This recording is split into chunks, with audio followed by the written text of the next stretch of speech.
y hoy es uno de los programas que a uno le gusta hacer, sinceramente, porque están pasando cosas enigmáticas, cosas, bueno, realmente extrañas. Os voy a leer un titular del periódico El Mundo, que realmente, bueno, pues nos ha despertado a todos hoy, en la edición digital. Dice: las nuevas caras de Belmez fueron falsificadas por unos cazafantasmas en complicidad con el ayuntamiento. Hombre, es una acusación realmente importante, realmente contundente, cuando menos. El subtítulo dice: el objetivo es explotar comercialmente el fenómeno y favorecer el turismo. Esto en un periódico a nivel nacional. Ha sido portada de la edición digital del Mundo y se ha publicado en papel en la Comunidad Levantina. El autor de este artículo extenso es Javier Cabanilles, con el que podemos estar de acuerdo en muchas cosas, en otras no, por supuesto, o en muy pocas, pero eso no os importa a vosotros. Aquí es cuando el periodista tiene que ocupar su lugar. Es lo que creemos y en lo que creemos. Hay unos argumentos, hay otras cosas que son ataques más o menos personales en los que no podemos entrar, pero sí que se comparte, queridos amigos de Milenio 3, una sensación que nosotros tenemos también, y es que queremos saber qué pasa. Hace un mes, Pedro Amorós, al que le hemos grabado para esta noche, os vamos a contar por qué, hemos realizado 3 grabaciones en concreto esta noche, nos decía hace un mes en la Universidad de Alicante, por teléfono desde Belmez, que estaban ya en contacto con las universidades. Nosotros, y muchos amigos nos escriben, me dicen: Iker, Carmen, vosotros que sois como sois, y cuando muere María estáis ahí al día siguiente, ¿por qué no estáis en Belmez? Bueno, lo habéis comprobado. Exprofeso estamos quedándonos fuera. Estamos observando todo desde fuera. Porque, como decía el gran Antonio José, a nosotros nos interesa lo que piensa el hombre de la calle, no los especialistas. Porque nosotros somos hombres de la calle. Y por eso queremos saber. Y queremos preguntar a todos. Y queremos que tengáis todas las opiniones. Y que vosotros saquéis conclusiones. No estamos aquí para atacar ni defender a nadie. Vosotros tenéis que tener los argumentos.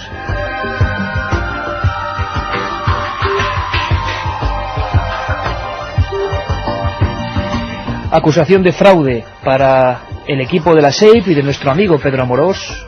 Acusación de fraude para un cementerio, para un ayuntamiento encabezado por María Rodríguez. Hemos hecho esta noche algo que nunca hacemos en Milenio 3, más que cuando los rigores del horario hacen imposible y tenemos que sacar declaraciones. Es un formato que bien conocéis en Milenio. Al ser imposible que ninguna de las 3 partes implicadas en esta historia, que ha sido un bombazo en el mundo del misterio, algunos de ellos no podían estar a estas horas, y es normal, lo vais a comprender. Por ejemplo, la alcaldesa de Belmez se encuentra en estos momentos en Francia. Pues hemos querido que todos tengan la misma oportunidad. Hemos grabado a Javier Cabanilles, periódico El Mundo, Valencia, autor de ese artículo explosivo. Hemos grabado a nuestro amigo Pedro Amorós de la SEIP, al que se acusa de fraude, y hemos grabado a la alcaldesa, a la que se acusa de connivencia con toda esta historia para promocionar turismo en la zona. Las caras de Belmez, parece que fue ayer. Nos suena todo esto a la Operación Tridente, parece que hemos vuelto a los 70, en el buen sentido, porque había muchos malos sentidos también. Hemos vuelto a un tema que está candente, y hoy más que nunca, amigos, hoy más que nunca, con lo que vais a escuchar, vosotros tenéis que opinar, y os pedimos vuestro apoyo. 7640 palabra Milenio, ¿verdad, Carmen? Porque hoy sí que me interesa, y nos interesa personalmente, palpar cómo está la audiencia, saber qué es lo que se piensa. La gente cree que es un fraude las segundas caras. No lo piensan pocos, no lo piensan pocos. ¿Creen que esto perjudica a las primeras? ¿Creen que hay fenómeno paranormal? Nos tenéis que contar. Claro que sí, Ker, buenas madrugadas. 7640, líneas abiertas, ya sabéis, mandar esos mensajes de SMS. 7640, palabra clave, Milenio, espacio y lo que queráis. ¿Creéis que todas las caras de Belmez son un fraude? Las antiguas, las nuevas, que solo las nuevas son un fraude, que las antiguas son verdaderas. ¿Creéis que es un fenómeno paranormal que lleva más de 30 años plantando, nunca mejor dicho, cara? Pues queremos saber vuestra opinión. 7640, palabra clave Milenio. Vamos a sortear 3 ejemplares del libro que va sobre el tema Tumba sin nombre. Y además la edición nueva, con todo lo que está pasando. La nueva edición de Tumba sin nombre, que escribió junto a Luis Mariano Fernández. Bueno, 7640, palabra Milenio. Y es que hoy es un sondeo para mí muy importante. Quiero saber cómo está la situación general. Las nuevas caras de Belmez fueron falsificadas por unos cazafantasmas en complicidad con el ayuntamiento. Y os lo digo, uno solo se debe a sus oyentes.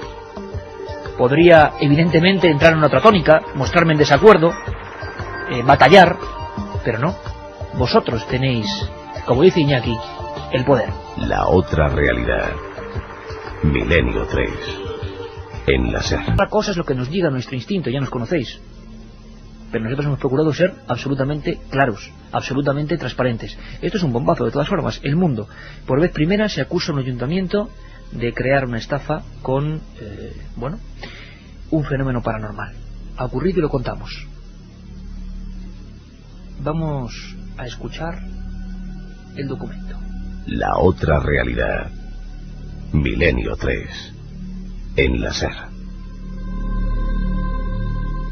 Creo que estamos al habla con Javier Cabanilles. Buenas madrugadas. Buenas noches, ¿cómo estáis? Pues perfectamente, muy impactados, porque realmente, hombre, el fenómeno vuelve a estar en el aire, nunca mejor dicho. Ya estaba un poquito, digamos, adormilado, ¿no?, después de las supuestas nuevas apariciones, y tú sales con este titular. Desde luego, te escuchamos, te fundamentas y aseguras que esto es así.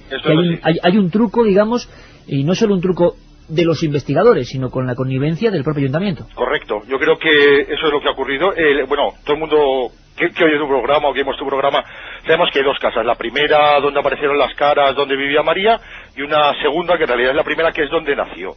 Yo lo que digo, y que es lo que mantiene este artículo, es que hacía falta una nueva casa. Dicen algunos que es por el dinero, que los herederos de María exigían muchísimo dinero por la casa, donde se quería hacer un centro de interpretación o un museo, y como pedían tanto dinero, casualmente, con un método que Mañez ha creado o ha puesto de moda, y que salen unas caras muy fáciles, mucho mejores a veces que las originales, pues decidieron trasladar el chiringuito de 200 metros a una casa que en principio debería ser más barata y donde se puede construir el famoso centro. Mañana no te puedo decir, pero en el mundo ampliaremos la noticia y apuntaremos otra posible razón que se añade al motivo económico. Digamos las bases que tú expones, para que nosotros a estas horas sepamos cómo movernos, es que hay un interés, sobre todo imagino, dedicado siempre, según tus palabras, al turismo, ¿no? Es decir, a potenciar la zona con un fenómeno paranormal, ¿no? Básicamente es aprovechando que el fenómeno es curiosísimo. Yo creo que desde el principio hasta el final es falso, pero bueno, hay muchas teorías, vosotros mantenéis otras, pero aunque sea falso o aunque sea verdadero, realmente es un fenómeno curioso, que atrae mucha gente. La alcaldesa, no lo digo yo, lo dice ella misma en una entrevista que creo salió en Diario de Jaén, comentaba el problema que tenían con el turismo, lo bien que estaba, tiraba balones fuera cuando le preguntaban por qué no colaboraba la Junta de Andalucía. Yo llamé hace una semana, hablé con Gobernación, no sé qué otra consejería o consellería, como llamamos aquí, digamos, se están riendo de la pregunta. Evidentemente no tiene, digamos, el Partido Socialista, que es el que gobierna en la Junta y gobierna en el Ayuntamiento, podría ponerse de acuerdo si pensara que esto es cierto. Ha dejado solo a la alcaldesa y parece ser que el motivo es favorecer el turismo de la localidad. Hay que decir, en favor de los implicados, o por lo menos de la alcaldesa, que en ningún momento se dice que ella quiera obtener un lucro personal, lo cual ya es, digamos, hay que tenerlo en cuenta. El fenómeno, desde luego, sociológico está ahí. Nosotros, Javier, ahí sí tengo que corregirte, no es que tengamos teorías o no, sino que simplemente estamos para contarlo. Sí podemos tener francas disidencias, por ejemplo, cuando afirmas que las primeras eran nitrato de plata. En eso los propios investigadores más escépticos todavía no se ponen de acuerdo. No lo creemos, pero lo que sí hemos dicho siempre es que ahora hay una oportunidad interesante para, ante notario, con todos los rigores científicos, porque aquí es la única manera que se puede saber algo. Sí, y hasta ahora no, como tú sabes, no ha habido ningún rigor. Estamos esperando esas supuestas pruebas. Vamos a ver qué ocurre, vamos a ver qué pasa. Lo que sí me gustaría preguntarte, porque tú has puesto el dedo en la llaga y esto, por supuesto, va a dar origen a todo tipo de discusiones, es, ¿tú crees, tú acusas directamente a esos investigadores que físicamente habrían ejecutado yo las caras con aceite y agua? ¿Directamente habrían sido ellos? No, eso no lo dice el artículo. Lo que dice el artículo, claro, no hay ningún testigo de las que las haya hecho ha dicho que soy yo. Tendría que ser alguien que las hizo físicamente. El caso es que los que las hicieron o son las 6 o alguien que ellos conocen. ¿Quién físicamente las hizo? El artículo no dice nada. Vamos a ver, Javier. Lo que está claro, y lo deja bien claro, es que quién fue y cómo se hizo lo saben el SEIP perfectamente y la alcaldesa igual. Eso es muy interesante, porque una cosa es cómo se hizo, saber cómo se hizo, y otra cosa es el titular, que te repito, tu propio titular. Las nuevas caras de Belmez fueron falsificadas por unos cazafantasmas en complicidad con el ayuntamiento. Es decir, pero ahí estás... un matiz, perdona. ¿Sí? Ese es el titular, creo que ha sacado Internet, ¿verdad? Sí.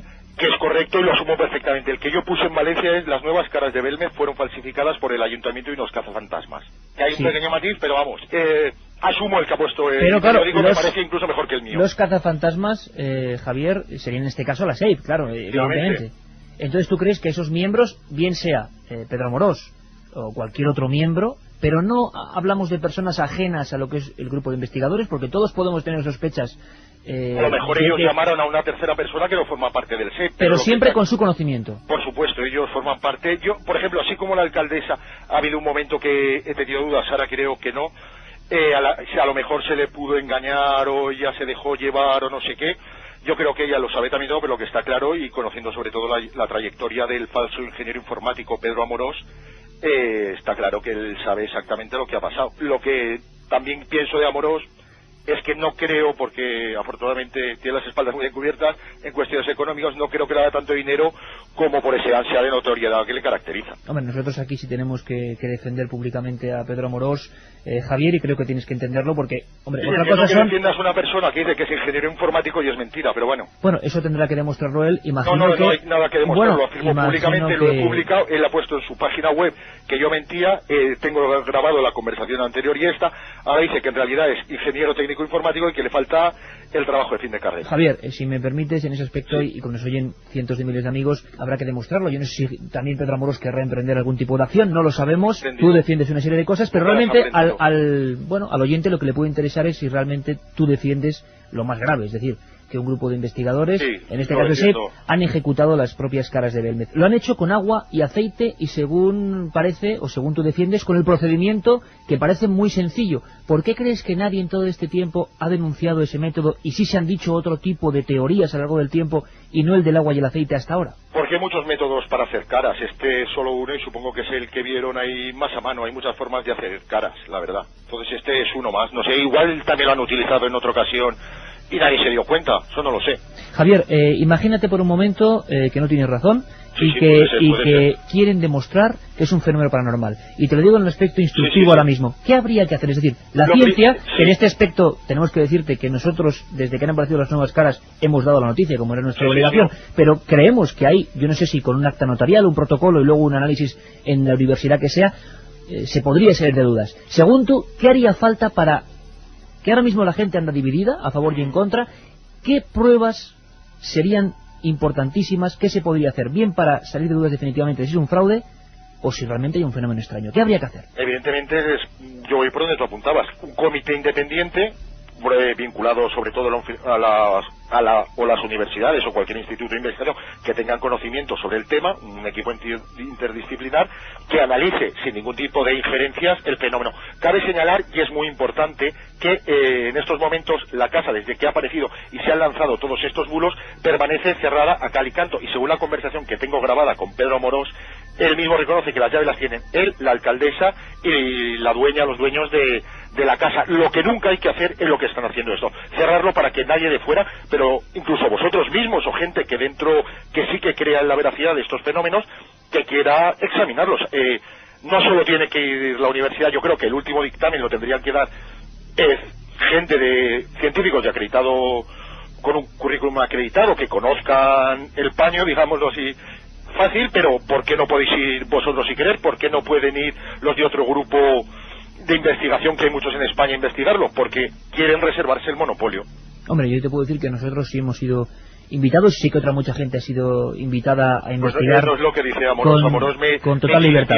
Amorós me insistió mucho, lo tengo grabado también, que nadie más ha entrado. Que no digo que estés mintiendo, probablemente a lo mejor habéis entrado con él y creo que he ido con la vuelta. Yo no he estado en la casa de las nuevas caras. Que sí, que sé que hay gente, que han entrado con más gente, pero vamos, que hayan tenido la posibilidad de hacer el mismo estudio que están haciendo, o que dicen que están haciendo lo del SEIP, no hay absolutamente nadie, porque tienen ellos las llaves. Si realmente pensaran que hay algo, y ellos lo creyeran de corazón, que son auténticas, yo creo que lo que tendrían que hacer es abrirlas, llamar la atención de las autoridades exigir, ya no pedir, exigir que se conozca este fenómeno, porque tú, como muy bien has dicho, puedo estar equivocado, que a lo mejor no estas caras, que estoy 100% seguro, a lo mejor una de todas las caras que han salido, solo una, a lo mejor tiene un origen paranormal. Y aunque no sea paranormal, a lo mejor hay una que no sabemos si tiene origen paranormal o no, que quede esa duda. Pues hay que saberlo. Y yo estoy de acuerdo en que se investigue, pero yo personalmente me creeré cuando una institución científica dé su visto bueno, o cuando se publique una revista científica, que es como funciona la ciencia. Todos sabemos lo que es una revista científica, mandas tu estudio, lo revisa un comité de 3 árbitros independientes que no se conocen, o eso dicen ellas que hacen, algunas no lo cumplen, también es verdad, que no solo hay caraduras en el mundo de lo paranormal, en el mundo de la ciencia, todos, ¿no? Sabemos que hay mucho jeta también, eso no se duda, y entonces yo me lo creeré, pero insisto, que le estudie el que quiera estudiarlo, que se cree y sobre todo que no se cierre las puertas a nadie que pueda ver, porque es que yo publico, no han salido creo en la edición de internet, 2 caras, una que me mandó Amorós que no se ve nada y una que se ve bastante bien que es la de Mañez. Entonces eso también añade datos sobre cómo se están haciendo las cosas.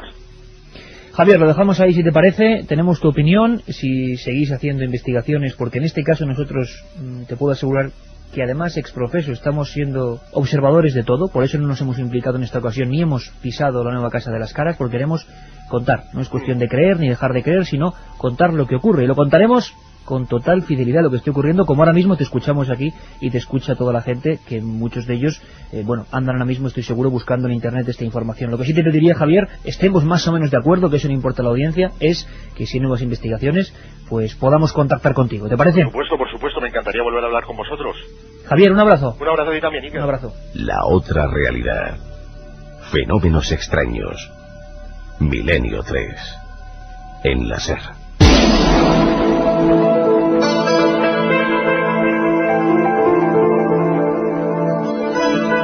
La otra realidad.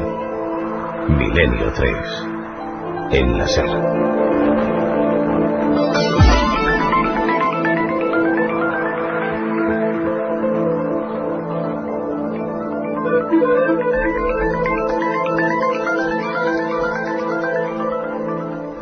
Y muchos mensajes que nos están llegando al 7640, opiniones de todos los gustos, de todos los estilos. Como debe ser.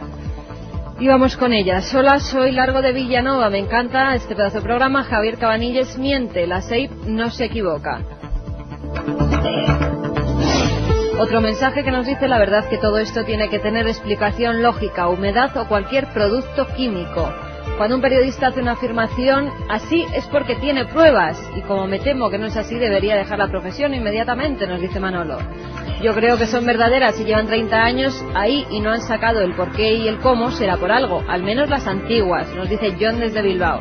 Las viejas verdaderas y las nuevas falsas, eso es otro amigo. Parece que eso es una opinión que se está generalizando, es curioso también, ¿no? El desdoblamiento entre caras antiguas y caras nuevas. La verdad es que sí, más gente que piensa que las caras antiguas son verdaderas y las nuevas vamos falsas. A ir, si te parece, Carmen, haciendo esta noche como noche especial, porque está pasando y lo estamos contando, una especie de estadística, ¿vale? Porque la ciencia quiere explicarlo todo, gracias a Dios existe lo inexplicable. Yo creo que hay caras reales y que quizás estas últimas, como dice Siker, cabría esperar un poco. Felicidades por el programa, nos dice Tony de Burgos. Buenas noches, querido Milenio. La verdad que pienso que esto quita mucho prestigio a las caras de Belmez y no se puede jugar así con la historia de las cosas. Otro amigo que nos dice que es todo un negocio. Pues yo creo, la verdad, que es muy raro que salgan nuevas caras en otra casa. Algo raro pasa allí y de todos modos, punto suspensivo, nos dice Javier del Albacete. Soy Jaime de Toledo. Ninguna persona debe desprestigiar el trabajo de los investigadores. Ellos buscan para darnos la verdad. Debemos confiar en todos ellos. Si las nuevas caras son falsas, van a desacreditar a las primeras, las auténticas y otros fenómenos paranormales, nos dice Marta desde Santiago. El verdadero fraude son aquellos que intentan desprestigiar el fenómeno, opina Carlos de Manresa.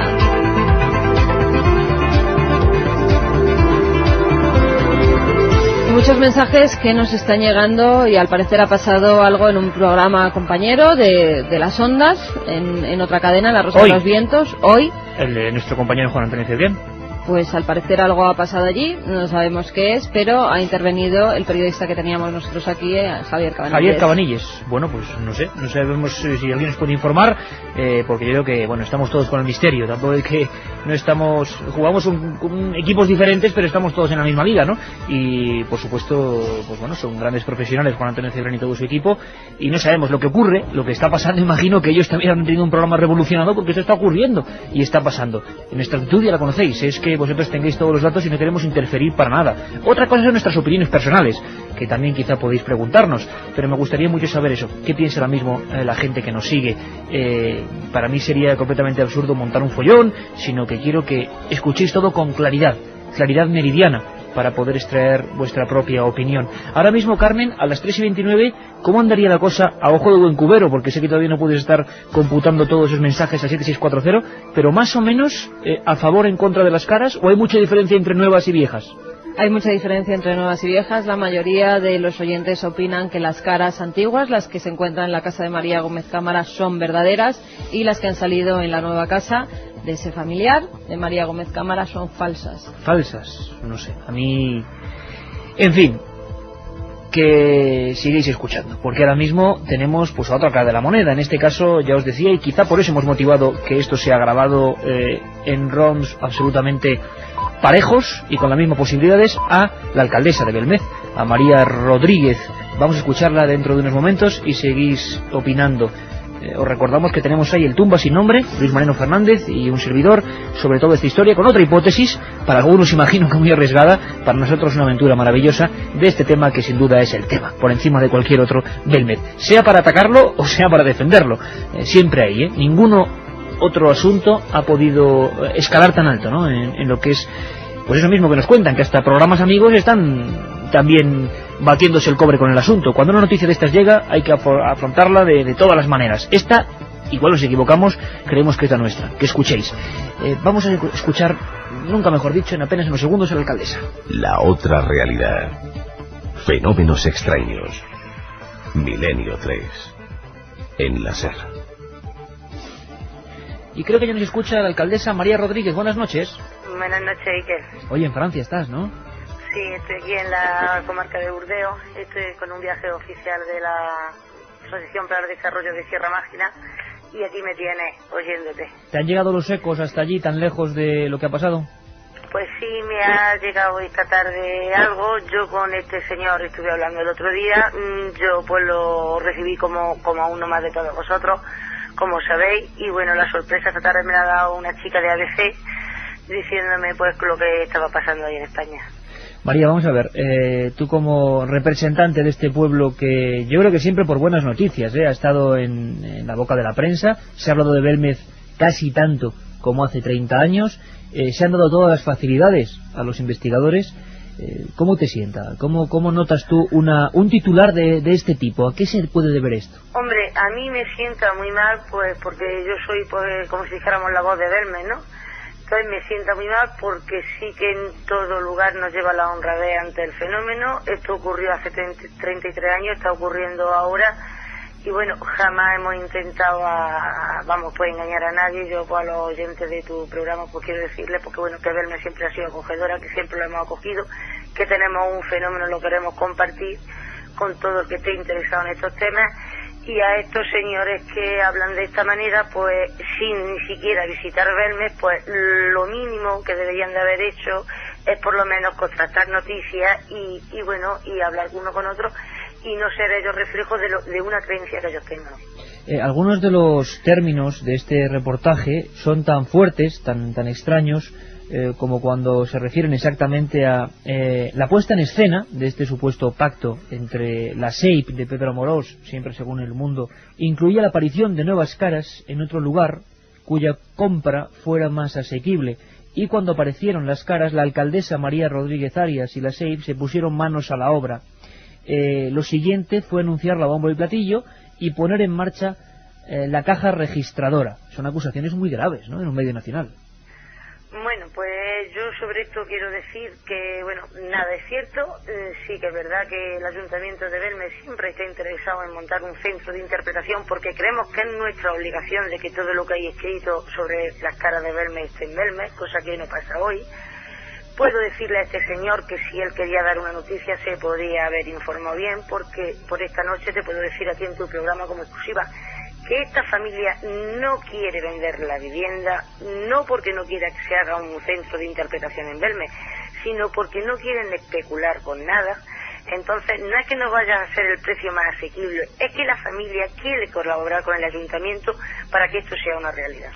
María, ¿tú crees, hablando ya de lo que son las caras, porque nosotros desde luego siempre hemos estado ahí, siempre hemos querido contar lo que ocurre y por supuesto que regresaremos a Belmez, si es probable y se puede hacer, para contar qué está pasando en esa nueva casa, pero ¿no creéis que ahora sería un momento idóneo para realmente, incluso a nivel científico, al margen de la parapsicología, hacer algún tipo de recorte de las caras y saber qué tienen esas caras orgánicamente? Un análisis para precisamente acallar ese tipo de noticias, ¿no? Que si no van a seguir surgiendo quizás.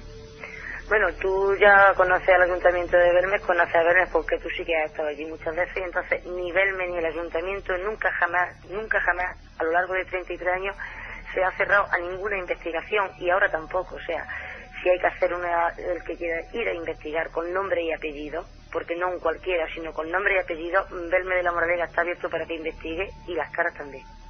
Oye María, ¿por qué crees que a estas alturas, cuando incluso ya dentro de lo que era la dinámica de estar en todos los medios, digamos el pico máximo se produjo hace algunas semanas, finales de octubre, ¿por qué de repente ahora, un mes después, esta noticia y dándole tanto bombo? ¿A qué crees que se debe? ¿No te recuerda esto? A mí me lo está recordando, y desde luego aquí estamos para contar las historias, pero me está recordando a esa Operación Tridente de la que tanto hablamos en su día, cuando Belmez surge y de repente hay una campaña de acoso y derribo terrorífica que acaba silenciando y haciendo creer a toda España que es un fraude. ¿Crees que la historia se está repitiendo? Yo creo que, bueno, la historia se repite, sí, que cuando sabíamos que estaban saliendo las caras en otra vivienda, pues también temíamos que pudiera salirnos algún enano por cualquier sitio y se pusiera en contra. Y yo lo único que quiero decir desde aquí, pues que, bueno, pues que las caras están ahí, que nunca jamás se ha engañado a nadie, que nunca jamás hemos perseguido nada. De hecho, todo el que ha querido visitar Belmez y todo el que está visitando Belmez, porque llevamos un mes y medio que los fines de semana son muchas las personas que pasan por allí, pueden visitar la vivienda. Allí no hay, como él dice, una máquina registradora, allí todo se hace. Yo te puedo garantizar que yo, alcaldesa, he estado 2 fines de semana trabajando, haciendo allí guardia, estando con la gente, contándole lo que sabemos del fenómeno y poco más. Entonces, intereses económicos, intereses de otra manera, no ha habido nunca por ningún sitio. En estos momentos la casa se encuentra cerrada, no por nada, sino porque se ha destrozado el suelo. Hemos podido reservar un poquito las caras que salieron justo al lado de la esquina y de la pared, porque bueno, después de tantas visitas se destrozó el suelo, se ha tenido que cerrar la vivienda, y de verdad que el ayuntamiento está buscando cómo poder abrir eso para que el visitante, sin engaño a nada, pueda ver lo que nosotros allí tenemos. Cuando ellos lo vean, pues cada cual opine. María, quizá también el flujo tremendo, como es lógico, de personas hace que alguna gente pues se alegre y otras al contrario. En este caso se habla de agua y aceite. ¿Tú qué podrías decir a esto? Y sobre todo también, ¿qué crees que se debería hacer a partir de ahora con estas acusaciones tan graves para demostrar lo contrario? ¿Tú crees que hay que emprender algún paso? Hombre, yo estoy, como tú bien has dicho, en Francia. No he podido ver la noticia porque he intentado verlo por internet y desde el hotel no he podido acceder. Y sí que cuando vea la noticia, yo desde España me están alarmando. Y bueno, pues cuando yo vea todo lo que han puesto y si van en contra de alguna persona en particular o algo y van acusándola, el ayuntamiento va a tomar las medidas necesarias que tenga que tomar. María, muchísimas gracias, estando tan lejos y sabemos que trabajando a tope, pues por atender a la cadena SER, a Milenio 3, y lo que te aseguramos es que pase lo que pase, como dice el lema de esta cadena, estaremos ahí para contarlo y esperamos muy pronto estar en Belmez y como siempre para intentar acercarnos al misterio como creemos que siempre se ha hecho, honestamente. Vamos a ver qué ocurre y lo que sí te pedimos, María, es que con cualquier novedad, pues estés en contacto con nosotros, ¿te parece? Muy bien, Iker. Un abrazo muy fuerte. Un saludo desde Francia. Un abrazo, María.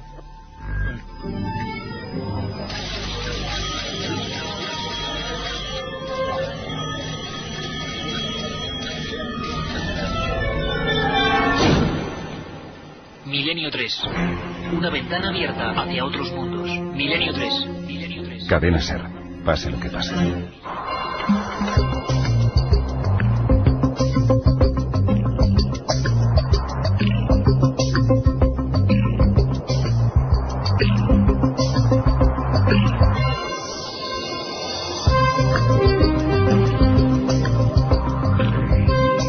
7640 de esta noche que está que arde. Echa humo. Opiniones de todo tipo, en contra, a favor, vamos a ir con ellas. Ya sabéis que sorteamos 3 libros de Tumba sin nombre de Iker Jiménez y Luis Mariano Fernández, de la editorial Edad. Iker, ahora te desmarcas cuando le diste publicidad e incluso viste la cara de María. Decepcionado, no dejes tirado a Morós, nos escribe Ignacio. Que dejo yo tirado a Pedro Amorós.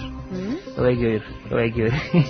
Cuando realmente se le atacó, y no hace mucho tiempo de eso, no sé si hubo muchos que le defendieron en la antena. Creo que fuimos unos... Desde que viste, ¿no?, la cara de María, me imagino que a la cara de... sabrá sí, que sí. es la cara de María la que ha salido nueva en fotos, ya que nosotros, desde que han salido las caras en Belmed, no las nuevas caras, no hemos querido ir. No hemos querido ir porque sabemos quién está investigando, qué clase de personas están allí, con todos nuestros respetos, y nosotros queremos, por una vez, y os aseguro que me ha costado, porque cuando murió María yo estaba ahí, y estábamos Carmen y yo solos, pues somos de los que, y nos conocéis un poco, ¿no? Pasa algo, estamos allí. Nos hemos reconcomido para decir, vamos a verlo desde fuera, por respeto a nuestros oyentes. Nosotros no tenemos que discutir con nadie, ni tenéis que escuchar nuestras divagaciones para nada, sino escuchar a los que son los protagonistas. Y en este caso nosotros no queremos ser protagonistas. Otra cosa es que yo con las fotos haya visto a María, y lo sigo defendiendo, cuidado, lo sigo defendiendo. Creo que esa cara es muy diferente a las otras que he visto, y que espero pruebas. El día 22 de octubre, queridos amigos, si seguís Milenio 3, que imagino que sí, me escuchasteis hablar con Pedro Amorós, y yo hace un mes pedía pruebas. No voy a volver a Belmed hasta que no haya pruebas, pero no por nada, sino por vosotros. Yo podía hacer el programa en Belmed, montar un tremendo tinglado como se podía hacer, pero ¿para qué? Si no hay nuevas pruebas. Lo haremos cuando haya nuevas pruebas físicas, científicas, porque yo creo en el misterio, efectivamente. Pero tendremos que pasar por el camino de la ciencia, ¿no?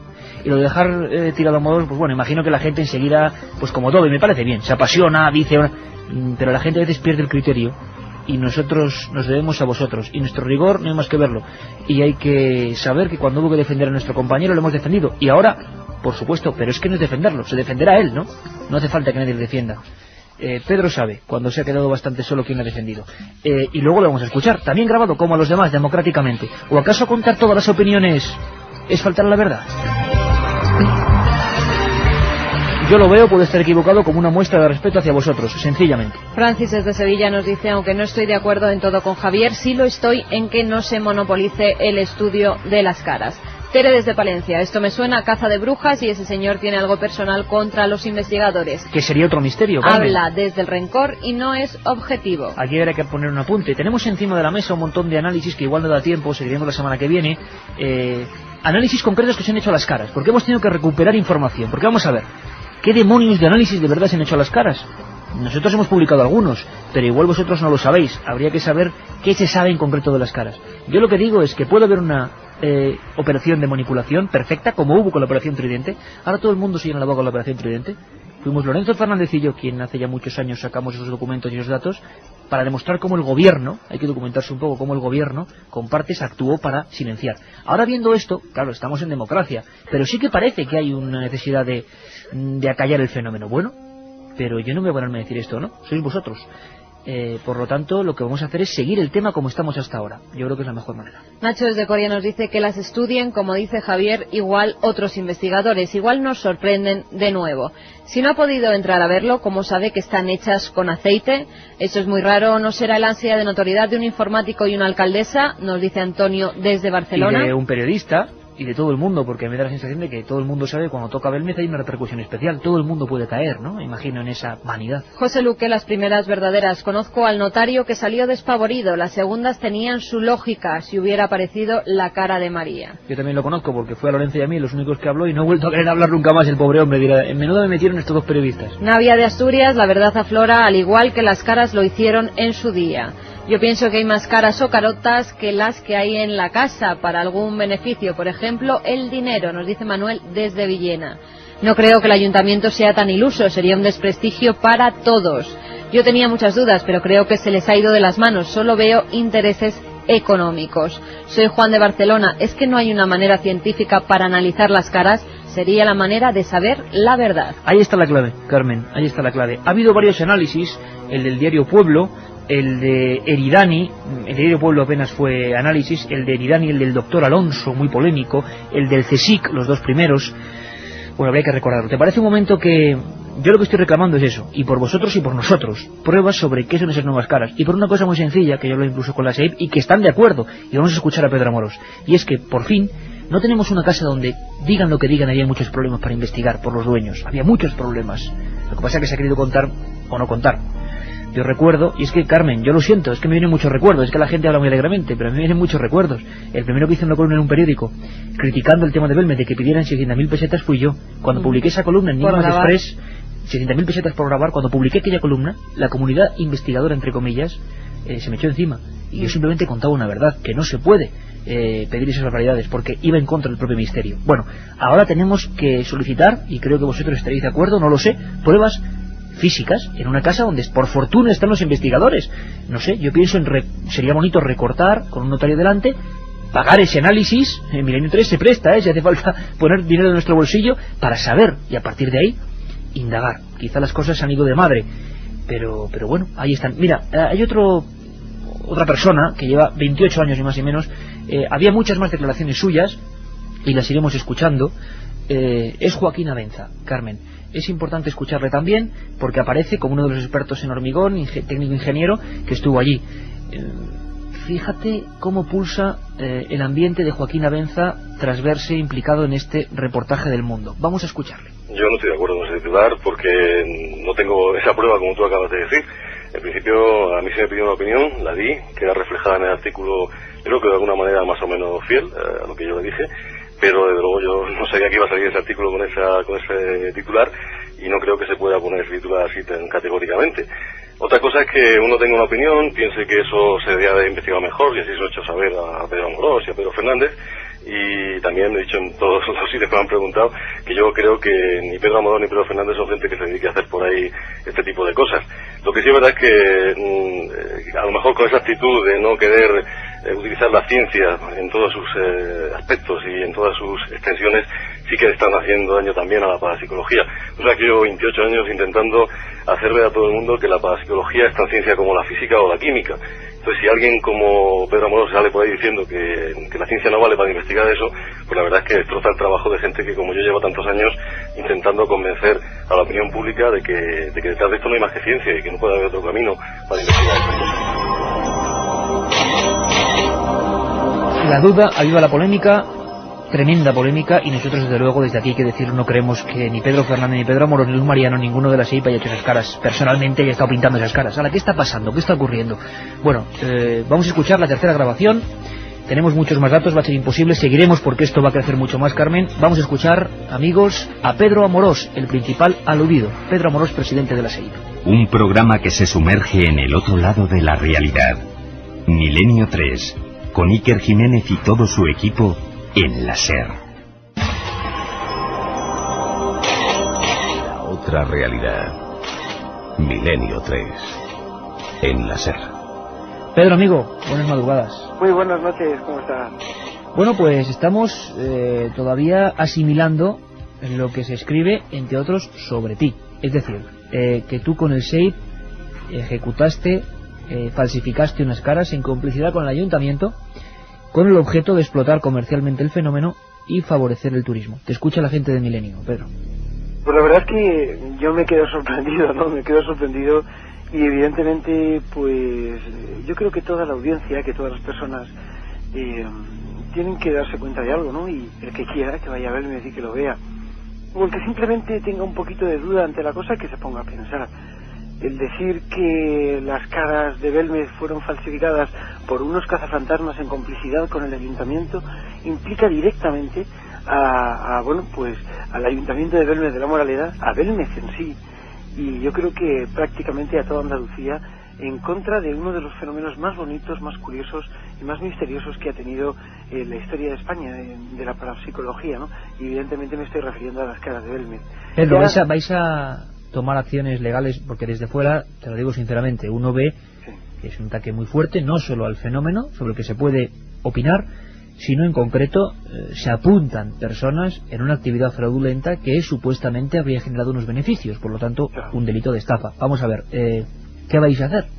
Pues evidentemente yo tengo una reunión dentro de unos días con la alcaldesa y evidentemente vamos a emprender acciones legales de todas hacia el periodista o hacia el supuesto pseudo periodista. Y digo pseudo periodista porque tampoco lo tengo claro que lo sea. Lo estamos investigando para realmente ver si eso no es periodista y atacarle con su misma moneda, tal como él ataca, ¿no? Pero bueno, salvo esto, de momento dejemos que la razón de por supuesto que pueda llegar a ser periodista el que haya escrito esto, ¿no? No comprendo realmente cómo el mundo puede llegar a mojarse con unas afirmaciones como estas, ¿no? Sobre todo cuando son fácilmente derrumbables. Primero, porque allí nadie persigue nada, no se hace caja de nada. La casa ha estado abierta durante unos días, han pasado miles de personas por ella, ¿no? Y han sido muchísimos los que han podido ver las caras, muchísimos los investigadores que han pisado el suelo de la Casa de las Caras, y evidentemente bueno, pues que diga lo contrario miente como un bellaco, porque de testigo Iker, primero estáis todos los que, bueno, pues hemos seguido el fenómeno desde un principio, y segundo está el pueblo, porque el pueblo en sí yo creo que no tiene nada que ocultar, es absolutamente transparente, y no creo que sea justo acusar al Ayuntamiento de Belmez por el simple hecho de favorecer o de por lo menos intentar comprender este fenómeno, o acercarse un poco a la comprensión de este fenómeno, sea por la ciencia o sea por parte de la parapsicología. Evidentemente no creo que sea justo el hecho de hacer lo que se ha hecho ni con Belmez, ni conmigo, ni con mi primera persona, y hablo en primera persona porque el ataque Iker ha sido prácticamente como si fuera una especie de venganza personal, que tampoco comprendo muy bien el objeto, ¿no? Si bien en mi fuero interno puedo llegar a comprenderlo y saberlo, prefiero no saberlo, porque esto diría que este periodista pues no es un buen periodista por una razón, ¿no? Y es porque estaría centrándose un ataque personal hacia una persona o hacia una organización como puede ser la SEIP, implicando a un ayuntamiento como puede ser el de Belmez de la Moraleda, una alcaldesa magnífica como es María Rodríguez, y desde luego a todo el pueblo y incluso a toda la sociedad. ¿Qué se puede hacer a partir de ahora? ¿Cómo van las pruebas? ¿Qué estáis haciendo, Pedro? La gente ahora mismo, como es lógico, hay que decirlo, se debate en dudas, muchas de ellas. Internet y la difusión ahora mismo tienen ese poder. Aquí tienes muchos amigos que te están escuchando y me gustaría que les contaras a qué punto están las investigaciones, qué pasa con las nuevas caras, cuáles son los pasos a seguir y si vamos a tener noticias que quizá nos saquen de dudas dentro de poco. Hombre, mira, noticias que nos saquen de dudas sí que es complejo, ¿no? Ya en su día, y bueno, tú lo sabes, si por ejemplo un ovni bajase sobre la plaza de España y aterrizase allí con sus escaleritas y sus seres extraterrestres, pues seguro, aunque viniesen y dijesen, hola, somos seres extraterrestres, analizándonos, bueno, pues seguro que habría algunos que no se lo creerían, ¿no? Bueno, pero ahora tenemos algo físico, ¿no? Claro, nosotros estamos delante de un fenómeno físico. Nuestra idea es que este fenómeno realmente pueda llegar a ser analizado por la ciencia. Y digo esto porque quisiera verdaderamente que, bueno, pues que los propios científicos nos dijesen qué es. O sea, intentar trabajar en colaboración con la ciencia. Y bueno, vuelvo a decir que no me preocupa en absoluto, porque aquí nadie esconde nada. Esto está hecho con tanta transparencia que bueno, que cualquiera es, no sé, testigo de todo lo que aparece. Esa puerta de las caras no se ha cerrado, por lo menos de la Casa Nueva, no se ha cerrado nunca a nadie. Si bien se ha tenido que cerrar al público en general, ha sido porque no están en condiciones de ser visitadas. Y por otro lado, yo decirte una cosa, yo estoy viajando junto con Pedro Fernández, junto con mis compañeros de la SEID, estoy viajando pues ahora unas 2 o 3 veces al mes a Belmez. Y bueno, un viaje para mí a Belmez supone entre 20 y 25 mil pesetas de gastos, que yo sinceramente pues no sé. Aquí en los artículos que por aquí dice, sobre todo en el del muchacho que trabaja en El Mundo, pues bueno, dice que yo he sacado aquí como una especie de máquina registradora haciendo números. Sinceramente, no sé, lo físico es ir a verlo, lo objetivo es analizar el fenómeno. No vamos a pensar en eso. Yo en mi vida he cobrado un duro por nada de Belmez, ni yo ni nadie de la SEIT. y evidentemente ha sido algo muy distinto a como se plantea ahí, porque es que eso no tiene ni planteamiento alguno. Pedro, ¿se podría por otro lado, no sé, encargar un protocolo notarial o enviar algún recorte de cara? Claro. Te estoy exponiendo las preguntas que mucha gente nos ha hecho en esta semana, ¿no? Y antes incluso de la polémica, porque esperaban noticias. ¿Tú crees que, hombre, sería un buen aval, ¿no? Digamos, ya no como contraataque personal de una guerra que parece personal y en la que nadie debe meterse, pero sí para avalar el fenómeno de cara a lo que se está dejando caer, porque en el mismo artículo, y eso se lo he dicho al periodista Javier Cabanilles, dice: las nuevas caras de Belmez, como las antiguas, son un auténtico fraude. La única diferencia es que si las primeras se realizaron con nitrato de plata, yo le he dicho que claro, que los propios escépticos que hicieron eso no se ponen para nada de acuerdo, o sea, no está nada tan claro. ¿Podríamos empezar a salir de dudas con luz y taquígrafos, y en este caso notarios, y no sé si que pagar un análisis o lo que sea, pero se podría hacer, debería ser el paso importante ahora? Y que para nosotros las caras yo creo que son auténticas. La estamos investigándolo todo. Y decirte una cosa, como decía el muchacho decía que las caras fueron pintadas con nitratos de plata, que ni siquiera son nitratos de plata, que son sulfuros y aluros, pero bueno, como está tan bien informado, pues dice lo primero que le llega, ¿no? Y por otro lado, en los informes científicos del Consejo Superior de Investigaciones Científicas, y precisamente los que fueron recogidas las muestras in situ, en la que el pelao se trajo del suelo y el doctor Alonso pues fue analizado, vuelvo a decir, insisto, por el Consejo Superior de Investigaciones Científicas, no encontraron nitrato de plata alguno, ¿no? Evidentemente no sé qué busca Pero ¿y no se podría hacer una nueva prueba de ese tipo ahora, Pedro? Claro, de hecho se está haciendo. Por parte de José Manuel García Bautista se están haciendo una serie de análisis químicos del subsuelo del cemento, ¿no?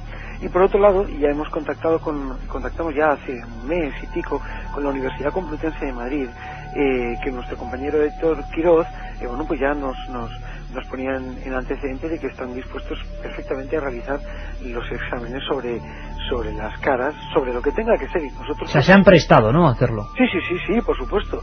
Y además correctamente, ¿no? Como ellos, bueno, vamos allí, nuestros compañeros los alumnos van, recogen las muestras y arreglan, ¿no? Muy bien. Pues ojalá. Yo creo que además es una de las cosas que se debería hacer, ¿no? Y por otro lado, decirte que tenemos algo precisamente entre manos. Y es que de la mano de uno de los compañeros de la SEIP, además es un ingeniero superior industrial, bueno, este hombre es Rafael Fernández, y él, digamos que creo que va a tener ahora la batuta un poco sobre uno de los planteamientos científicos que se han hecho sobre las caras de Belmez. Y no es ni más ni menos que es posible, o cabe la posibilidad, según las hipótesis planteadas desde un punto de vista totalmente científico por parte de Rafael Fernández, de que las caras de Belmez podrían perfectamente ser hongos en formación. Hongos en formación. Y nos hace un informe técnico donde, bueno, estuvimos comprobándolo con un biólogo en la propia casa hace un par de fines de semana, donde el biólogo pues estuvo estudiando en el terreno, el suelo y demás, con lo cual estamos analizando precisamente eso. Y realmente, de ser cierto esto, bueno, pues tendríamos una nueva vía de investigación importantísima, y de que las caras, bueno, pues pudieran estar compuestas de hongos, de partículas de hongos y de cadenas, como dice Rafael, de formaciones de hongos. Pero claro, esto son hipótesis, estamos investigando, estamos realizando los informes biológicos, y bueno, pues no, vamos, yo creo que empieza la cosa a ser una investigación preciosa desde mi punto de vista. Estoy encantadísimo de hacerla, muy difícil, porque es muy difícil, pero que cada día que pasa, día a día, cada vez que nuestros compañeros, nuestras compañeras se acercan, están con nosotros viendo aquellas caras, experimentan con nosotros en esas caras, pues nos vamos dando cuenta de que el fenómeno poco a poco se va acercando a nosotros. Y estoy hablando del fenómeno de las caras de Belmez.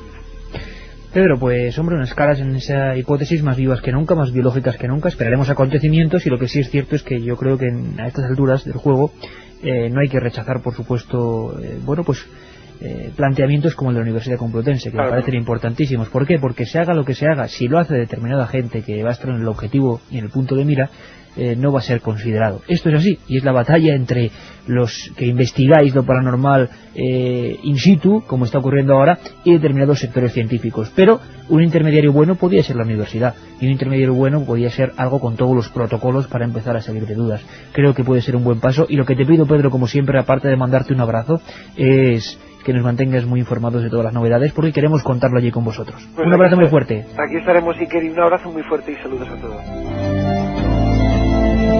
Vamos rápidamente con los ganadores porque se nos ha ido el tiempo. Lucio, creo que las caras antiguas son verdaderas, las nuevas falsas. El por qué y quién lo ha hecho habrá que descubrirlo. Marga desde Madrid, creo que si fuera fraude en estos 30 años ya se hubiera descubierto. Y por último, ese otro libro, a Sofía, me parece que quien de verdad debe decir si es verdad o fraude es una universidad y sus científicos. Nosotros, como siempre, en la filosofía pura de este programa, solo atendemos a nuestra independencia y no nos casamos con nadie, pero queremos que tengáis todos los documentos. No creemos, por supuesto, que los compañeros hayan hecho caras, pero seguiremos indagando. La polémica continúa seguro y aquí todos los documentos. Un abrazo, amigos. La otra realidad. Milenio 3. En la SER. No sé por qué ha tardado tanto en verme. Ya le dije que si las alucinaciones regresaban de inmediato debía... ¿Alucinaciones? Usted tampoco me cree, ¿verdad? Mire, Jean-Claude, no tengo tiempo para discutir con usted. Ha tenido otra crisis y es preciso que ahora mismo tome esta medicación. Son todos iguales, doctor. Usted también. ¿Acaso piensa que soy uno de esos locos dóciles a los que drogan para que no molesten? ¿No se da cuenta de que lo que me ocurre es algo inexplicable? ¡Enfermeros! Vengan ahora mismo.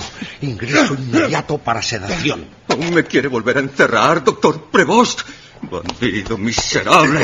Explíqueme lo que me ocurre. ¿Me oye? No quiero inyecciones, sino una respuesta. Una respuesta a lo que he visto.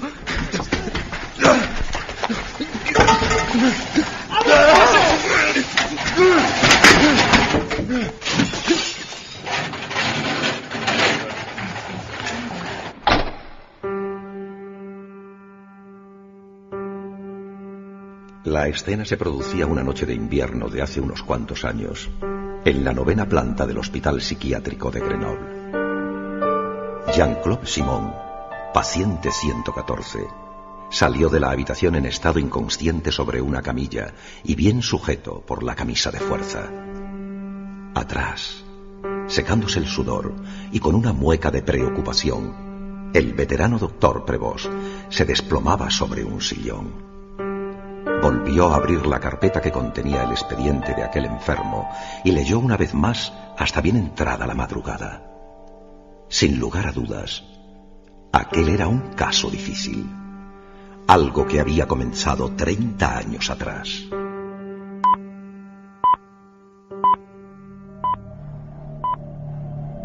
Jean-Claude y su amigo François jugaban al fútbol en un descampado a las afueras del pueblecito de Domaine, término municipal de Isère, al acabar una tarde de primavera de 1976. Poco antes sus familiares les habían prohibido salir bajo ningún concepto. Eran cosas de mayores y además lo prohibido es siempre seductor.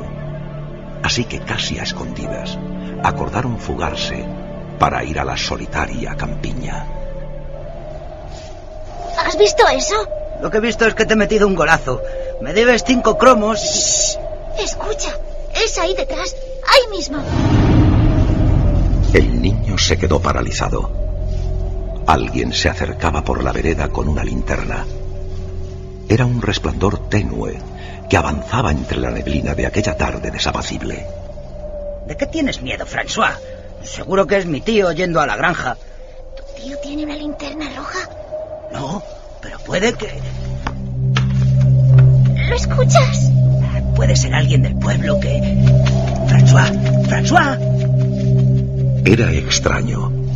A pesar de la soledad repentina en la que le había dejado su amigo, Jean-Claude no sintió miedo. La curiosidad le empujó a caminar con sigilo en dirección al descampado, detrás de la arboleda, allí donde una luz pulsante se había detenido como esperándole. Aquel sonido cada vez más próximo sí le puso en guardia. Además, le dio la impresión de que alguien invisible se acercaba poco a poco por el camino que quedaba a su espalda. ¿Hola? ¿Hay alguien ahí? ¿Hola? Nadie respondió. De frente, como hipnotizándole con su color suave, aquella esfera de luz flotaba a poco más de 1 metro del suelo. No sabía por qué, pero una extraña fuerza le obligaba a caminar hacia ella. Aquella voz se oyó perfectamente casi sobre sus hombros, nítida, como si se le fuese a abalanzar de un momento a otro. Entonces el joven Jean-Claude sintió lo que era el pánico, y unas lágrimas empezaron a resbalar por las mejillas en completo silencio.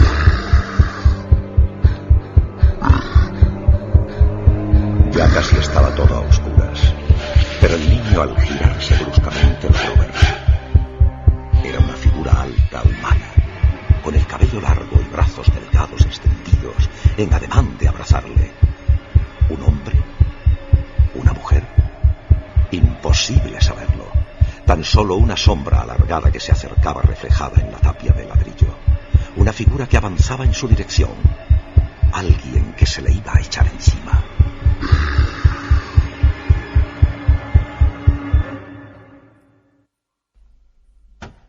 ¿Sí? Soy el doctor Leclerc. ¿Puedo pasar? Por supuesto, profesor. Ya he visto la triste escena. No sé qué hacer ya con este paciente. Sus crisis alucinatorias son recurrentes. No encuentro una medicación para detener su delirio. No le negaré que estoy muy interesado en su sintomatología. Traté algún caso parecido precisamente en aquella zona de Domaine hace ya años. Al enterarme de este caso de Jean-Claude Simon, he considerado óptimo que... ¿Un caso parecido? Bien, déjeme que le explique. Yo creo que hay una zona cerebral que, de algún modo, permanece ajena a... ¿Parecido al de Jean-Claude y en la misma zona? ¿Cómo no me había informado antes de ello? Estoy enterado de que es usted un hombre ocupado. Y lo cierto es que no supe de este paciente suyo hasta que un colega común me informó. Pensé que mis teorías le iban a parecer poco fundamentadas, pero al ver lo que hoy se ha producido aquí, me he animado a visitarle en su despacho, a pesar de lo intempestivo de la hora. Y ha hecho bien. Yo no conozco un caso similar. Son 20 años de visiones hipnagógicas continuadas. Es una longevidad espantosa. Pesadillas lúcidas que se repiten una y otra vez, atormentándolo. Y todo tras un trauma inicial en la niñez. ¿Me equivoco? El profesor Leclerc estaba en lo cierto. Jean-Claude Simon, después de ver por una fracción de segundo a aquella figura avanzando en la oscuridad, logró salir corriendo hasta su casa, dejando incluso el balón de fútbol en el descampado.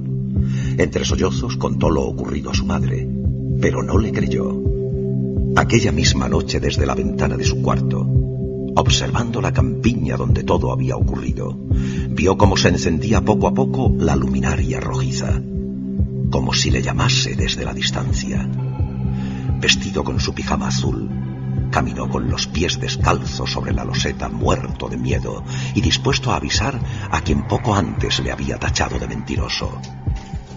Pero justo al abrir la puerta, sintió que no estaba solo. Las manos se le agarrotaron paralizadas por el miedo. Las piernas le temblaron y comenzó a orinarse encima. Poco a poco, la sombra, la misma sombra del cabello alargado y los largos brazos famélicos y extendidos, subía lentamente, proyectándose en la pared de su propia casa.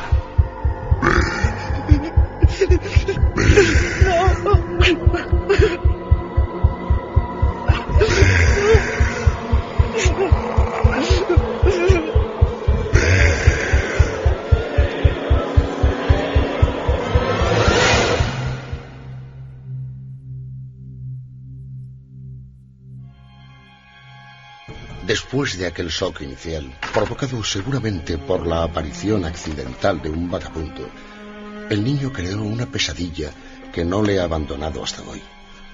Lo extraño es que me contó cada caso, cada crisis, con una tremenda fuerza, con una dosis de angustia como nunca he visto en un paciente maduro. O sea que las visiones se han prolongado durante todo este tiempo. Efectivamente. Por lo menos ha habido una cada año. Aquella figura idealizada y deformada se le acabó apareciendo dentro de su dormitorio, proyectada siempre en alguna de las paredes de la habitación. ¿Y llegaba al límite del shock emocional? Sí, con desmayos y pérdida de la conciencia la mayoría de las veces. Incluso ceguera temporal. Es algo tan extraño que... ¿Usted conoce la antigua historia que se contaba por Domén? Hombre, Leclerc, yo soy médico, no antropólogo o folclorista. De viejas historias mi obligación es saber poco. Es que yo tuve un caso parecido, tan similar que estremece. Y en la misma zona. Es algo extraordinario. El paciente, ya adolescente, me confesaba durante el tratamiento una serie de síntomas idénticos. Parálisis, audición de una voz cada vez más cercana y algo parecido a un latido de corazón. Visión de una sombra estilizada que se aproxima. Ahora que lo dice, Jean-Claude me contó un día que su abuela aún le asustó más hablándole del candil del muerto. Ya ve qué cosas. Al parecer, era la única que creía lo que le estaba sucediendo. El candil del muerto. Eso es. Los médicos nada te dirán, hijo mío. Tu abuela bien sabe que el candil persigue hasta el final a su víctima. No debes volver nunca por ese campo. ¿Nunca me oyes? Pero, abuela, la figura la he visto ya dentro de casa. Madre me pega si le digo lo que me ocurre. Me dice que me encerrarán en un manicomio. En cuanto veas al muerto, debes echar al aire un puñado de esta sal que ahora tu abuela te da y rezar. Rezar con toda tu fe al ángel de la guarda. Así debe ser y así será. Toma, es sal bendecida. ¿Pero quién es el muerto, abuela? ¿Por qué me sigue? ¿Qué quiere? No has sido el único, Jean-Claude. Solamente determinados días, determinada fecha maldita puede aparecer. Fue un hombre malo, un loco que en esa misma campiña mató a un niño. Los hombres del pueblo lo encontraron con las manos manchadas de sangre y lo quemaron vivo.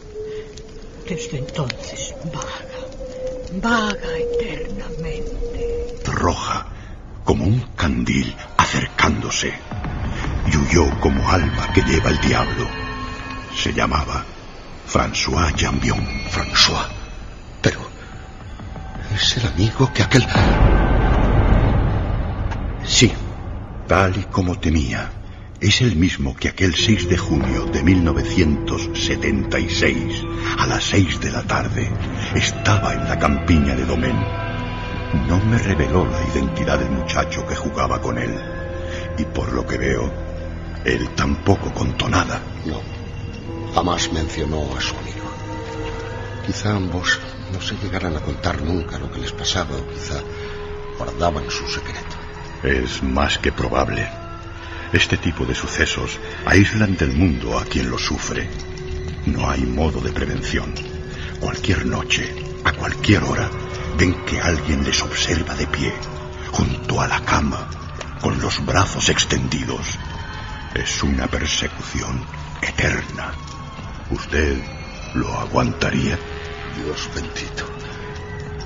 Y aquel chico se ahorcó. Imagínese en qué árbol. Justo en aquel junto al que jugaban al fútbol aquella tarde aciaga. Y no pudo más. Y se entregó. ¿Que se entregó? ¿A quién? Querido doctor, en Domén saben que el muerto siempre cumple con su venganza.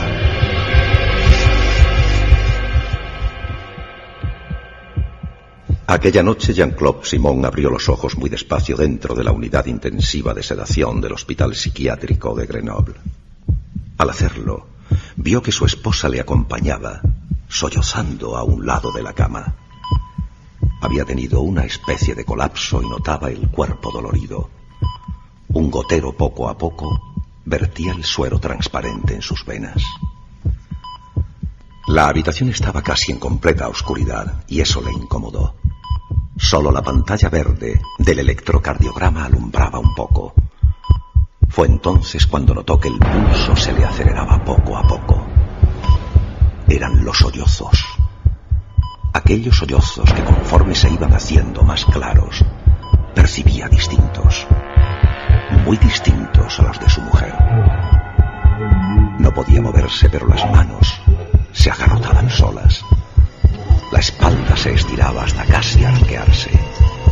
Era aquella sensación, aquella presión en el pecho, aquel miedo creciendo desde el estómago, aquel pánico al saber que su mujer no estaba allí, aquel terror al ver la puerta cerrada, la oscuridad dibujando sus propios pies inmóviles sobre la cama, aquella conciencia clara de que la figura de pelo largo que le miraba fijamente desde su derecha no era su mujer, ni su madre, ni nadie vivo.